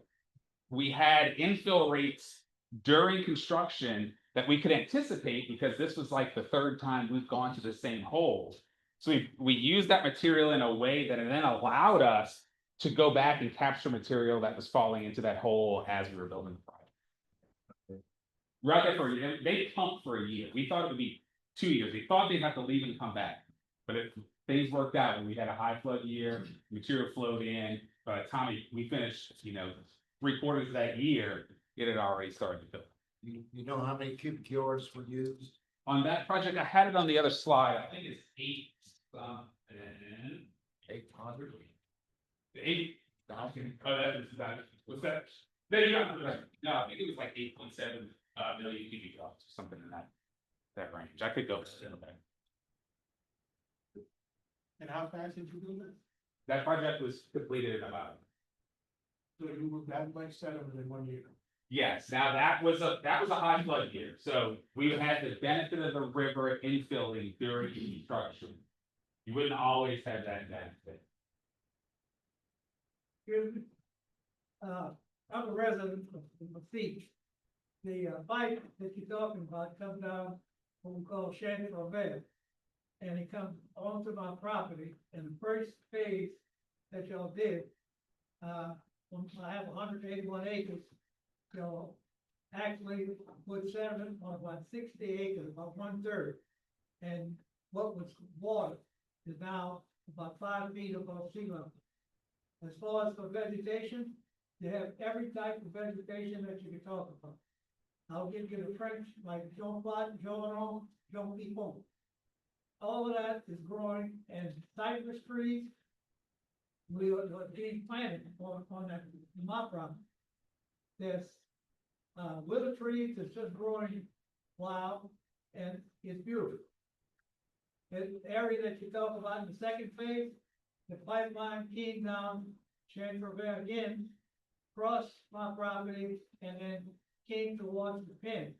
And I haven't really gone into that area to observe what's happening, but I can see a lot of progress as far as the sediment that was brought in, and also the amount of vegetation and type of life. Type of life, we now have deer, we have hogs, which sometimes they're all right. But I also got to tell you this, that what was put there on the first phase for Ida, the marsh that is to the west of us floated up because of the amount of water, and all those parts of the marsh came onto this property and also Lower Lafitte. But that part of the marsh that had vegetation growing on it already, it was substantially strong enough to withstand that 12 feet of rise in the water, and it did affect. You have one of the types of grass that's growing there now is what we call roseau. That's what we used to use for today's duck line. Before you had Davis Pond, there wasn't more roseaus in the area. We had to go to Arvin, Louisiana, along where the casinos at now, cut the roseaus and bring them back out here to make our duck line. Now, there stands of roseaus all over the place. And the disease that the roseaus had at the bottom of the river is not in that type of grass to buy or duck line. So I could vouch for the fact that this project and a lot of projects that many were talking about, they are working in this area. But I have one other question. Why don't we have a hurricane protection levy to the south of Lafitte? That's a CPRA question.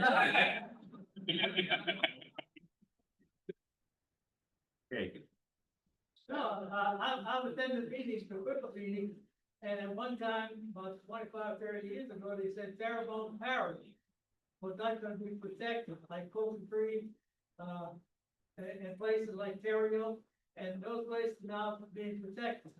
There was a plan to have a hurricane protection levy to the west of us and connect with Blackman Parish. Because it's a short distance, if you look on a map, all East Parish is protected. All the Michael's Parish is protected. But if you go to Lafitte Parish, it's protected.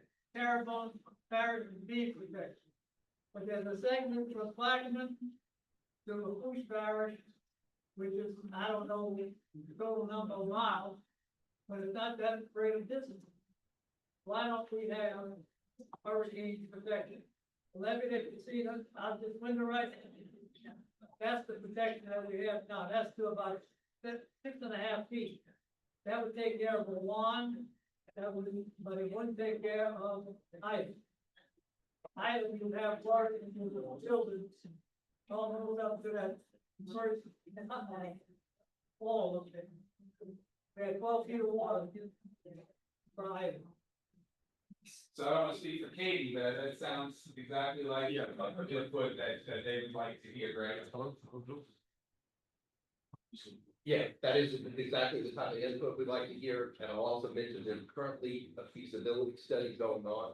That the Corps of Engineers is leading, CPRA is a partner on flood protection in the Lafitte area. There's a Lafitte study that is currently in progress right now. If you haven't been engaged on that, let us know. I'll be glad to connect you up with the folks who are working on that, but there is a study right now looking at flood protection. Okay, thank you very much. We're gonna have to move on here. Discussions can Definitely, carry carry on into lunch. Our next speaker is, Nicki, Boudreaux, the newest members of the BTNEP family. She's the Business Education and Engagement Coordinator. And, she's also a recent faculty member at Nicholls State University. If you guys remember the, Coastal Summit that we had a few months ago, she was the one who headed that up with one of her, mass communication courses, and did a fantastic job of that. So, Nicki, glad you're here. Thank you, Quentin. Oh, and, Emily, I think you're supposed to wait. All right. Sorry about that. Yes, like Quentin said, my name is Nicki Boudreaux. I'm the new Education and Engagement Coordinator here at BTNEP. I do consider myself a recovering college professor. I've been teaching at Nicholls for the last 24 years in mass communication program, and I specialize in environmental health relations and strategic communication. So I've been somewhat involved with BTNEP for a long time, on and off. I did some volunteer work on the last CCMP, and I did some contract communications work over the years. So I'm no stranger to the program. It's a program that I've been passionate about for many years. And so when I had the opportunity to apply for this position at BTNEP, I started asking family and friends, just kind of did a little private study, asking them, what is an estuary? Do you live in an estuary? And do you know who BTNEP is? And I've told about 60 family and friends who either currently live in the estuary or who grew up in the estuary and then moved outside. And I was kind of surprised that about 70% of the people that I asked said, no, they did not live in an estuary when they absolutely did. And when I asked them if they knew who BTNEP was, about the same number said no, which was a shock to me because, and I'm sure to all of you in the room too, now this is a scientific study by any means, okay? It was 60 people in my family and friends, but they were people from different walks of life, different educational backgrounds, and who lived or grew up in different areas of the estuary. So from Terrebonne and Lafitte parishes, I talked to people who live in Orleans, I talked to people who live in Assumption, which is where I'm from, Ascension Parish, which is where I went to high school, and all the way up the estuary. So it didn't come as a surprise when I took this position, and people would run into people in the grocery store, and they'd say, oh, I saw you got a new job. Where are you working again? And I'd say, BTNEP. And they'd say, what's that? And it's a little bit disheartening because we've got great people in this room who are doing amazing, incredible, engaging work that is supported by such a wonderful management conference and great leadership. And so we have a really big opportunity here to grow this program and to grow engagement and communication about all of the wonderful things that are happening here. So that kind of became my first course of action. Cody, the clicker is not clicking. This is fine, if you wanna just press the. Okay, thank you. So it showed that we have a really big challenge, but a great opportunity. The challenge is, oops, y'all don't look at my messy screen, that's what happens when you start a new job and you are extremely busy. Don't look at the man behind the curtain. Okay, so a challenge and an opportunity. The biggest challenge is we are a really big estuary program. 4.2 million acres, 16 parishes. That's a lot of stakeholders. So most of the people that I've talked to in my unscientific pilot project said if they knew what BTNEP was, or they knew what the estuary was, that was just down at the coast. And so people in Assumption, Ascension, Iberville, who thought that the estuary program didn't represent them, when of course we do, and we're doing great work in their areas already. So that means that little challenge that we have presents a great opportunity. We have an opportunity for fantastic growth, both within the program and within the communities that we serve. So we started a strategic communications planning process. That process has three main parts. The first part is to assess the effectiveness of current communications and engagement efforts. That's what we were studying here.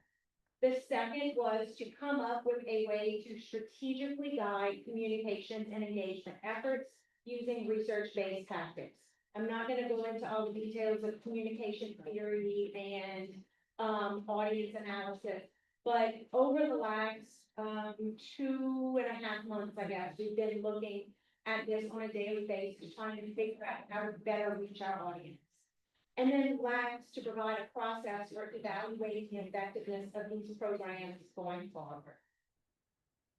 So what we ended up with at the end was a new strategic communications plan, which is guiding us in a full-scale public relations campaign for the program.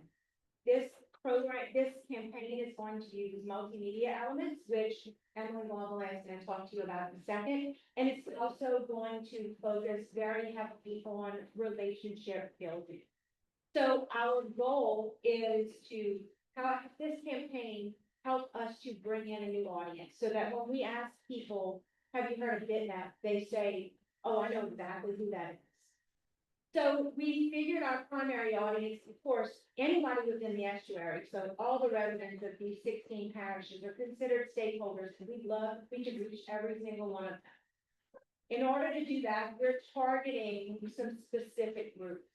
Opinion leaders, I mean, you know, today we call them influencers on social media. So those people who, you know, make TikToks, if we can get people, anybody in this room, if you're a TikToker, we want to talk to you. So if you are an opinion leader of any sort, social media is just one small example. But if you are a person who has the ear of the community, we need you to help us make this campaign a reality. Estuary residents ages 18 to 24, we saw with the Coastal Summit that we put on at Nichols last semester, that age group is really engaged. They're interested. It's an opportunity for us to kind of grab them when they're young, and they can grow with us with the program. Parish government, civic, community leaders, that's a lot of you in this room, and I'll explain in a minute how you can help us engage more people in these areas. Teachers and students from pre-K up through university, and then of course, traditional news media. So our campaign is titled Estuary Explorer, and the tagline we're using builds on the general tagline that we use for BTNEP, which is our estuary to protect, but we're also including a secondary tagline that BTNEP has been playing around with for some time now, our story to write, and Emily's going to explain all that to you guys in just a second. So the campaign has 6 main purposes. The first is to educate people about our estuaries and about our program. The second is to encourage ecotourism throughout the estuary.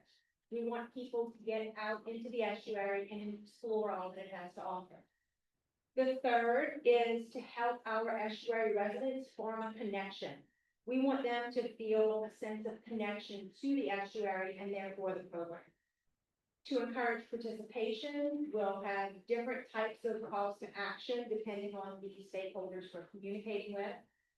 To see an increase in engagement, then leading to an increase in things like participation in events, but also participation in the projects that BTNEP has going on.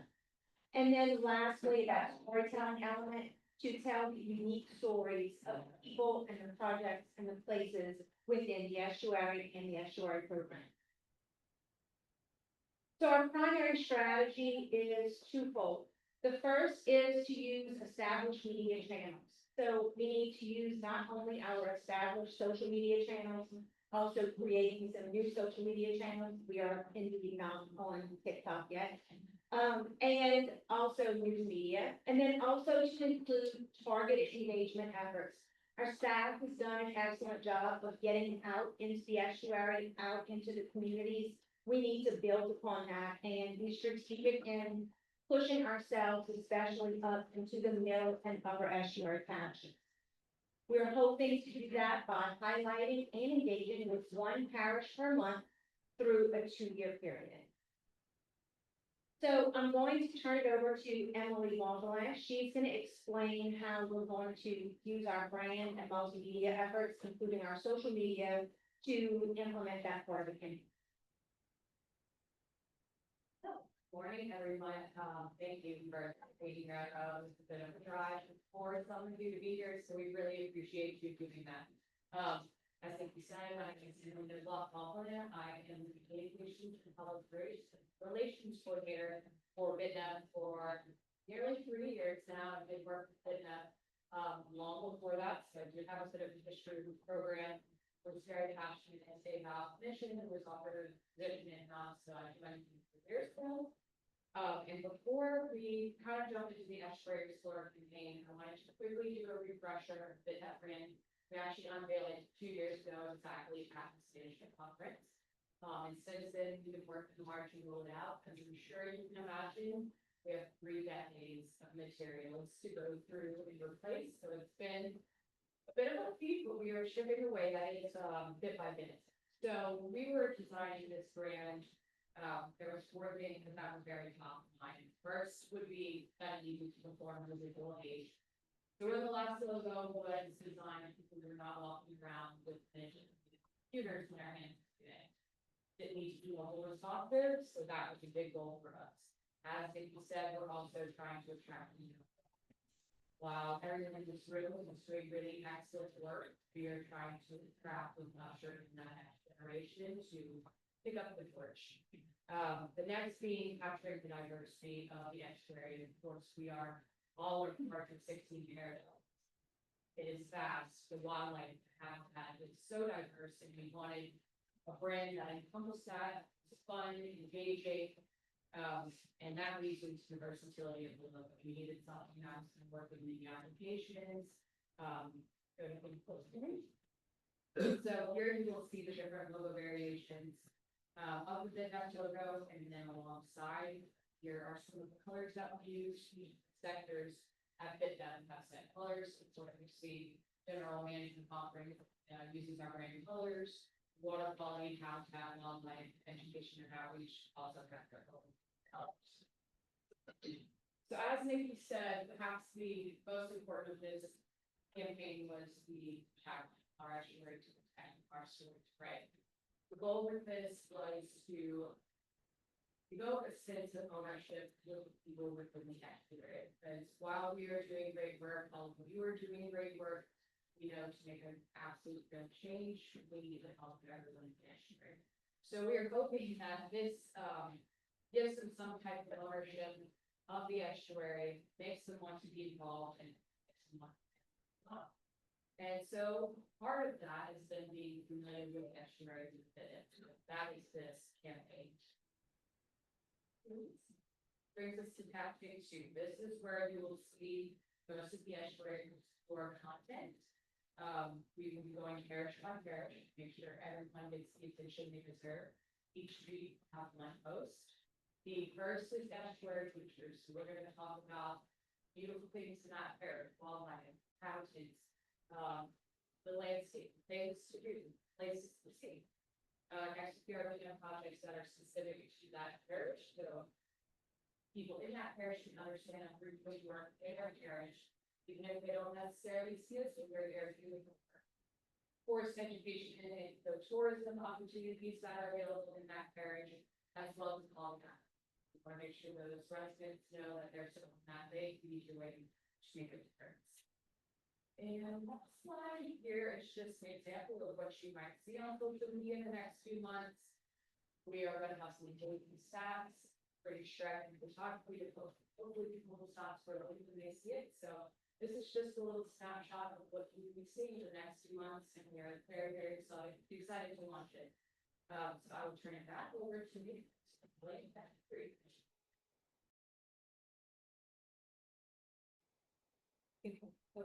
Okay, so the next tactic is involving storytelling.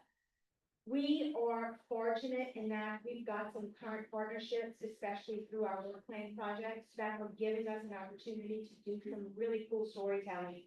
The first is the catalog. We have someone who's going to be basically camping out in the estuary. She's going to do it season by season, so she's going to be able to tell the story of what the estuary looks like during different times of year, and she's gonna literally camp out in a tent, and she's going to record audio, video, do photography, and she's going to actually do some illustrations as well. So all of that content is going to be put into a digital repository for us to be able to use to share through social media and other projects. We have two projects going on with Louisiana that both of those projects are culture-based. One is based on cultural ecotourism. The other one is French language and cultural storytelling, and those will be part of public broadcasting. And then the third, we've done some work with Edie Abrams on two different projects. One is a podcast that'll be coming out soon. I believe it's in the works, correct, Michael? Just getting underway now. It's just getting underway now, but she's doing a podcast called Native/Invasive. So it's mostly going to focus on invasive species. We also were working with her on Wetlands Radio. She's done 12 episodes. I believe that project is pretty much ready to air, and it's going to start airing 10-minute episodes on WWNO and WRKF. So that's going to begin in September, so you might be catching those very soon. And then I'm going to kind of build on my existing experience with the Nichols Mass Communication Department. We are partnering with students. The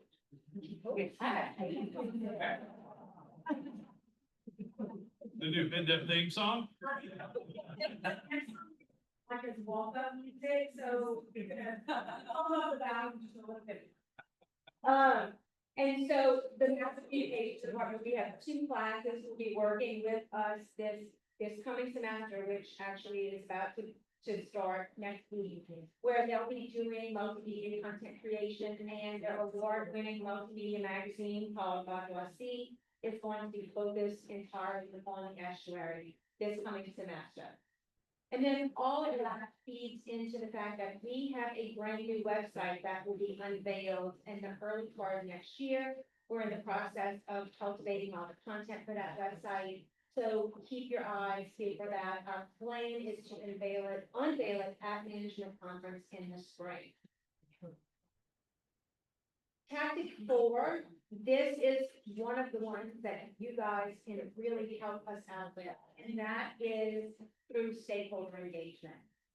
One of the biggest elements of my job here at BTNEP is building relationships. It's my job to be out in the estuary, meeting people, talking to people, and figuring out how we can best cultivate relationships in different areas throughout the estuary. So you guys may be seeing me quite a bit, or I may be calling on you to hook me up with people in your areas. Tell me, who can I talk to? who do we need to engage as a program in order to help engage the rest of the stakeholders in the estuary. So we will be doing parish by parish engagement. So let's say in September, we are highlighting Lafitte Parish. Then during September, we'll have all of our social media content will be about Lafitte Parish. And then we will be setting up meetings, civic organizations, trying to get some presentations in the community, putting things at the libraries.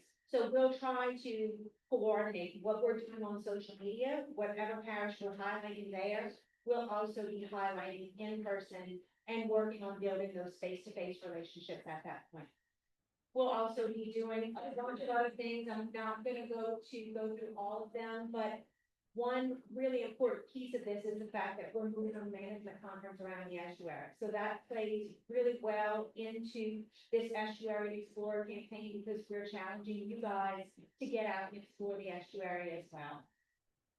So we'll do some other estuary-wide engagement. You'll see us tabling our strategic events. We're gonna try to do some things for Estuaries Week. We're going to try to get an actual BTNEP week maybe on the books for next year, more signage, more storm drain markers, anything that we can do to visibly get our brand out into the communities that we serve estuary-wide.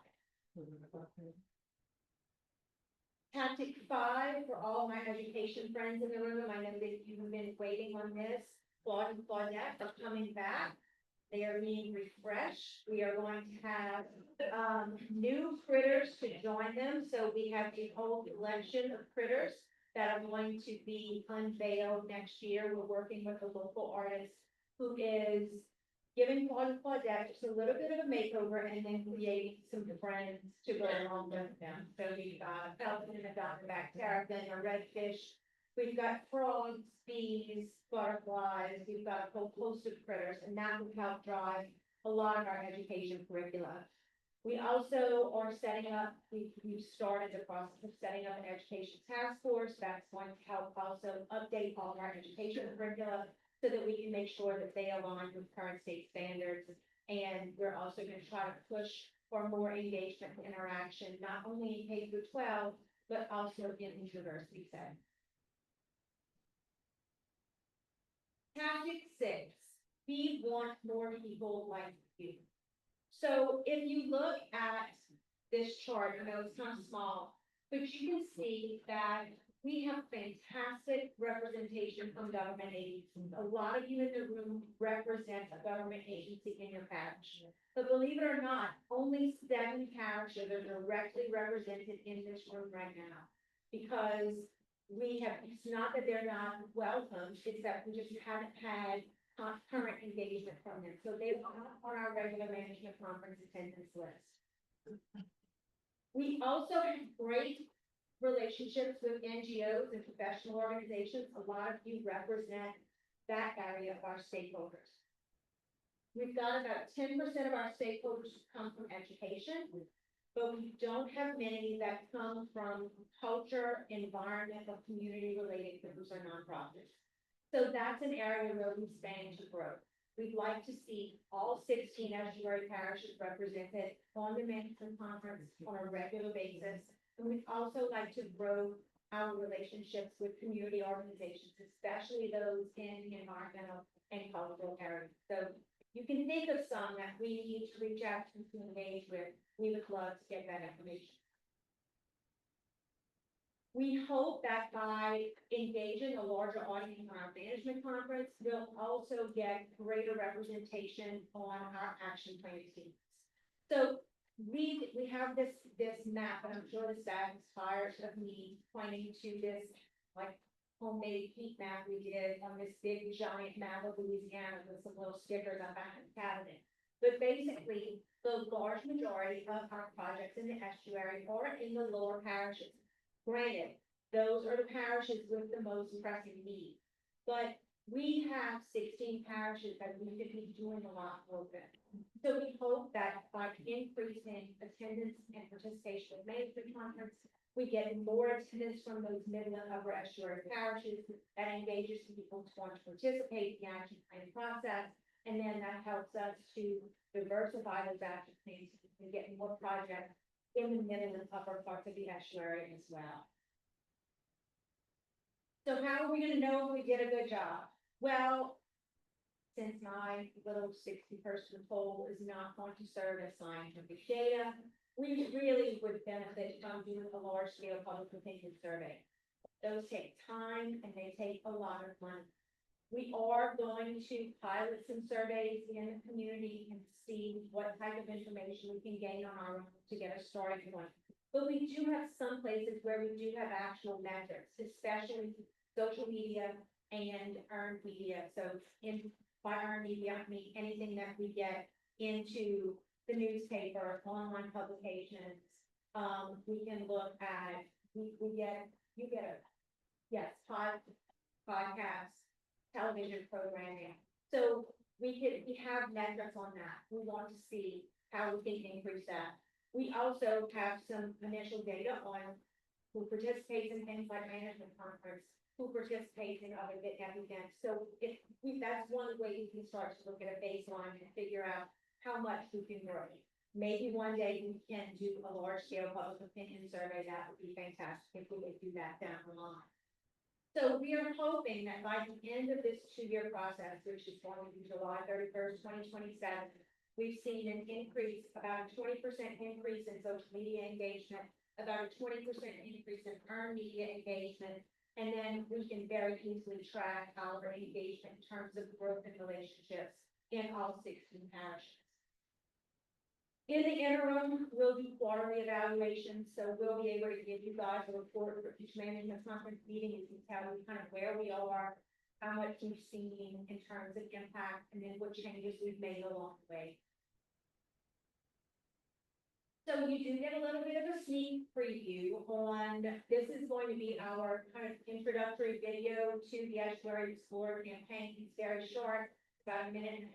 It's formatted in a vertical format because it's made for Instagram Reels and for the TikTok that we have not yet created. But this will just give you a little bit of an idea of what this campaign is going to look like. People know it as sportsman's paradise, mining country, home of Cajun music, world-class cuisine, some of the best fishing on earth. It's the land built by the Mississippi River. It's southeast Louisiana, and we know it as home.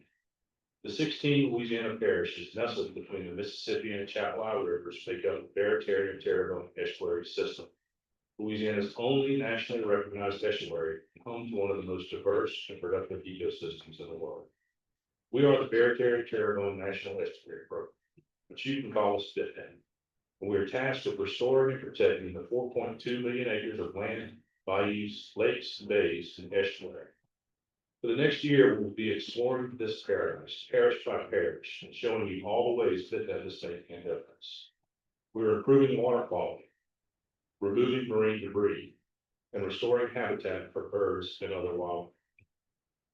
We manage invasive species, attract pollinators, preserve culture, educate our youth, save our coasts, and so much more. From Fort Fourchon to Point Lafitte, the mighty Mississippi to the abundant Chapala, join us in exploring all the Barataria-Terrebonne estuary has to offer. This is our estuary, and this is Estuary Explorer. That's an idea of what the campaign wants to look like. So what can you do to help?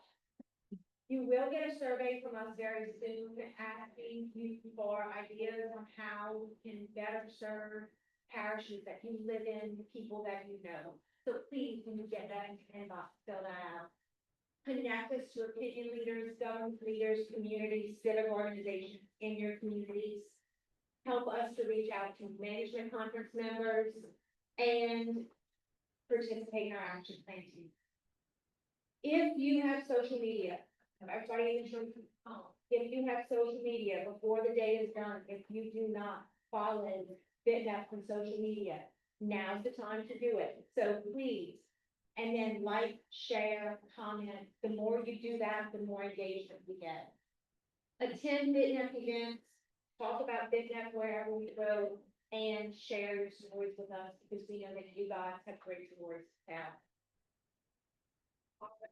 And if you guys have any questions, I know everybody's probably hungry and ready to eat. I think lunch is just about ready. But feel free to ask us today or reach out to Emily or myself if All right. Thank you. That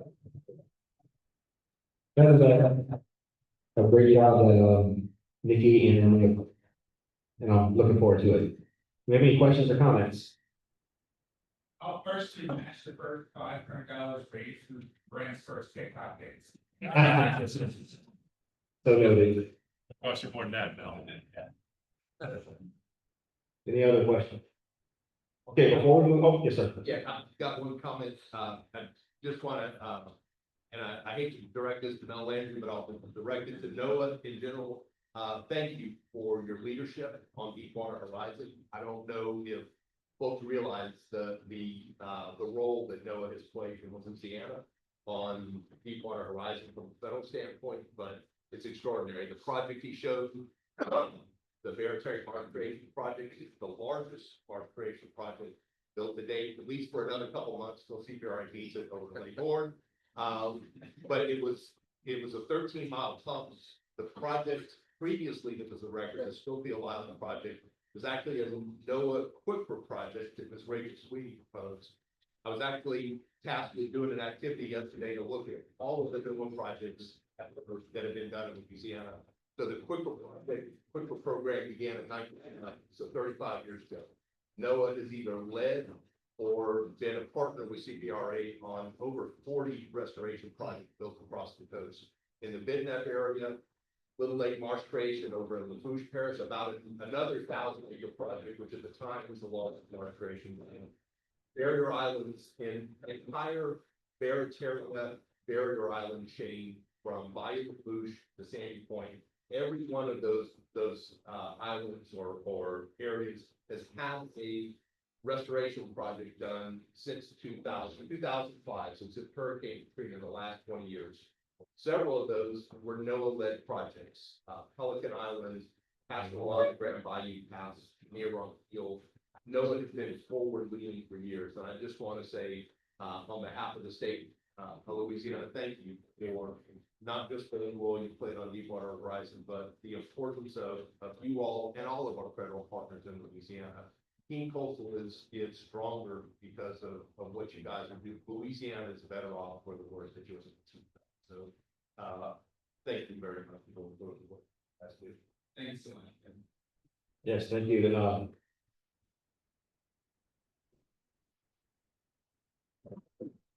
I'm confident everybody around the table feels the same way, Mel. Thank you, guys. This is great. Do we have any other public comments before I move on? Yes, sir. Just like to commend Nicki for great, effort. This is something that's been really important in the news personally. After 17 years of being director of this program, I'm sure if you ask my mom, Mama, what's up? You know, and it always says that's always been a point of frustration to me. We spent millions of dollars, millions, on all this publications and videos, was in it used so often, and yet you ask people, what is BTNEP? So, commend Nicki for developing this effort, and I hope it works. And we've always been saddled with the problem of not being able to do, massive survey on, what do you know about BTNEP? So we can't gauge the success of these programs. To do one before and do one after it happened. So, and that's been a point of frustration.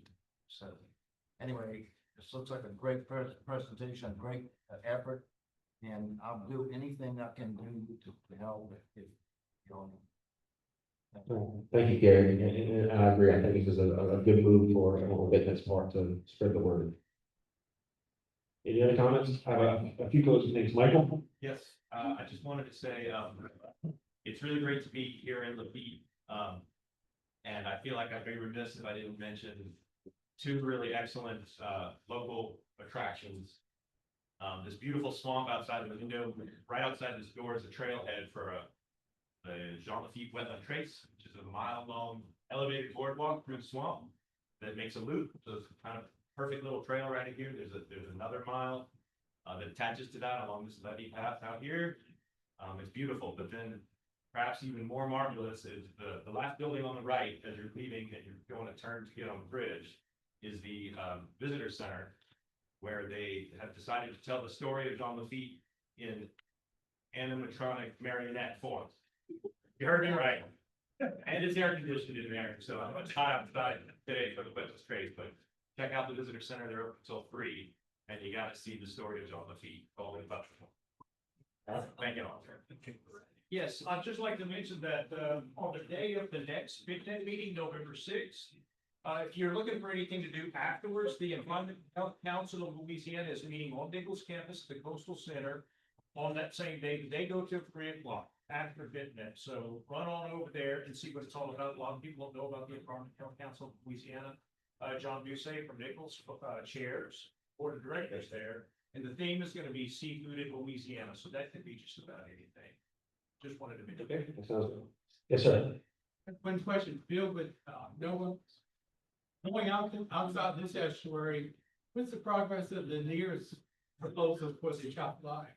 So I am in a different part of the agency, I actually work in National Security Service, the years managed by the National Postal Service. So I honestly don't have a great update, great, probably push in touch with the right people at CPRA, because they are the state sponsor for the narrative.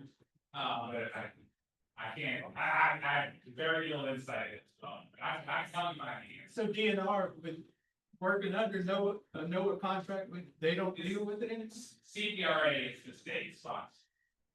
Chill designation, What's that? chill designation, and which point of long time is the host agency. Everything's been happening at federal level.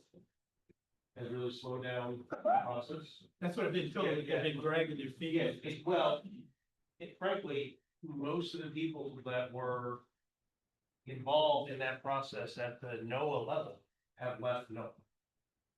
So that is slowed down the process. And the other thing is that you also have to remember, I mean, you guys have probably been watching this regularly, you know, the budget, what's there. You know, the president's budget pretty much was wiping out the NERP program altogether. The House and the Senate budgets both put it back in, and actually there was a little bit of extra money in it. But, you know, they're on recess, so nobody really knows what that money is. We're very close, and we've been working with CPRA and trying to work with NOAA and try to get this across the finish line. We really only have a couple more hurdles to get over before it can go out for public comment. You know, our hope all along was that we're gonna get there for the end of this calendar year. That's realistically not going to happen. But it's not dead. We're still working on it, but, you know, it's been a little bit of a standstill because it's very difficult to even figure out who we're supposed to be talking to. So, Appreciate it. yeah, so it is moving forward. There's still a lot of support in NOAA for it. There's support within the whole nervous system to have this addition to that network. But there have been a few other, I guess, priorities within NOAA and other agencies while they're trying to figure out what essentially the budget situation. Yes, sir. Chief Devin here. I just wanted to make a note that there's a tribal organization here in Lafitte that has no tribal affiliation called the United Friendship Organization. They're looking to branch more into coastal restoration type work, some grant work. So if anybody's interested with connecting with that tribal organization, let me know or Ms. Sandra know, who's the representative here. They'd love to do more coastal work and do more things done in Lafitte. So. Very fantastic. Very good. Anybody else? Yes, ma'am. I don't know, just involved in y'all, but I live in the Crown from Costa Village. I live right by Swamp to right over the coast. We're supposed to walls, I call it the wall, right? And the bypass doesn't went for the feet. Whenever the wind blows south, they can be into the quarter wall on our road. I work in middle school, they can't get out. The buses can't go back there. And You know what's coming, it's supposed to. Okay, well, No, that's- that's your fault. no, it's not about us. Yeah. Yes, it is. Okay, thank you. Thank you. Any other comments? I've got three things I want to point out. One, our next meeting is scheduled for November sixth, location to be determined, so watch out for where that meeting is going to be. If you did not pre-register for this meeting, please make sure you sign up so that we can record your attendance. And then finally, we have lunch, y'all, so please stay with us and enjoy lunch. They've got it set up, I think it's about ready, if we can adjourn. So, does anybody like to make a motion to adjourn? Please remember to include your name. Brian Roberts, first, second. Mr. Martin, back, third, second, all in favor? All right, we're adjourned, thank you.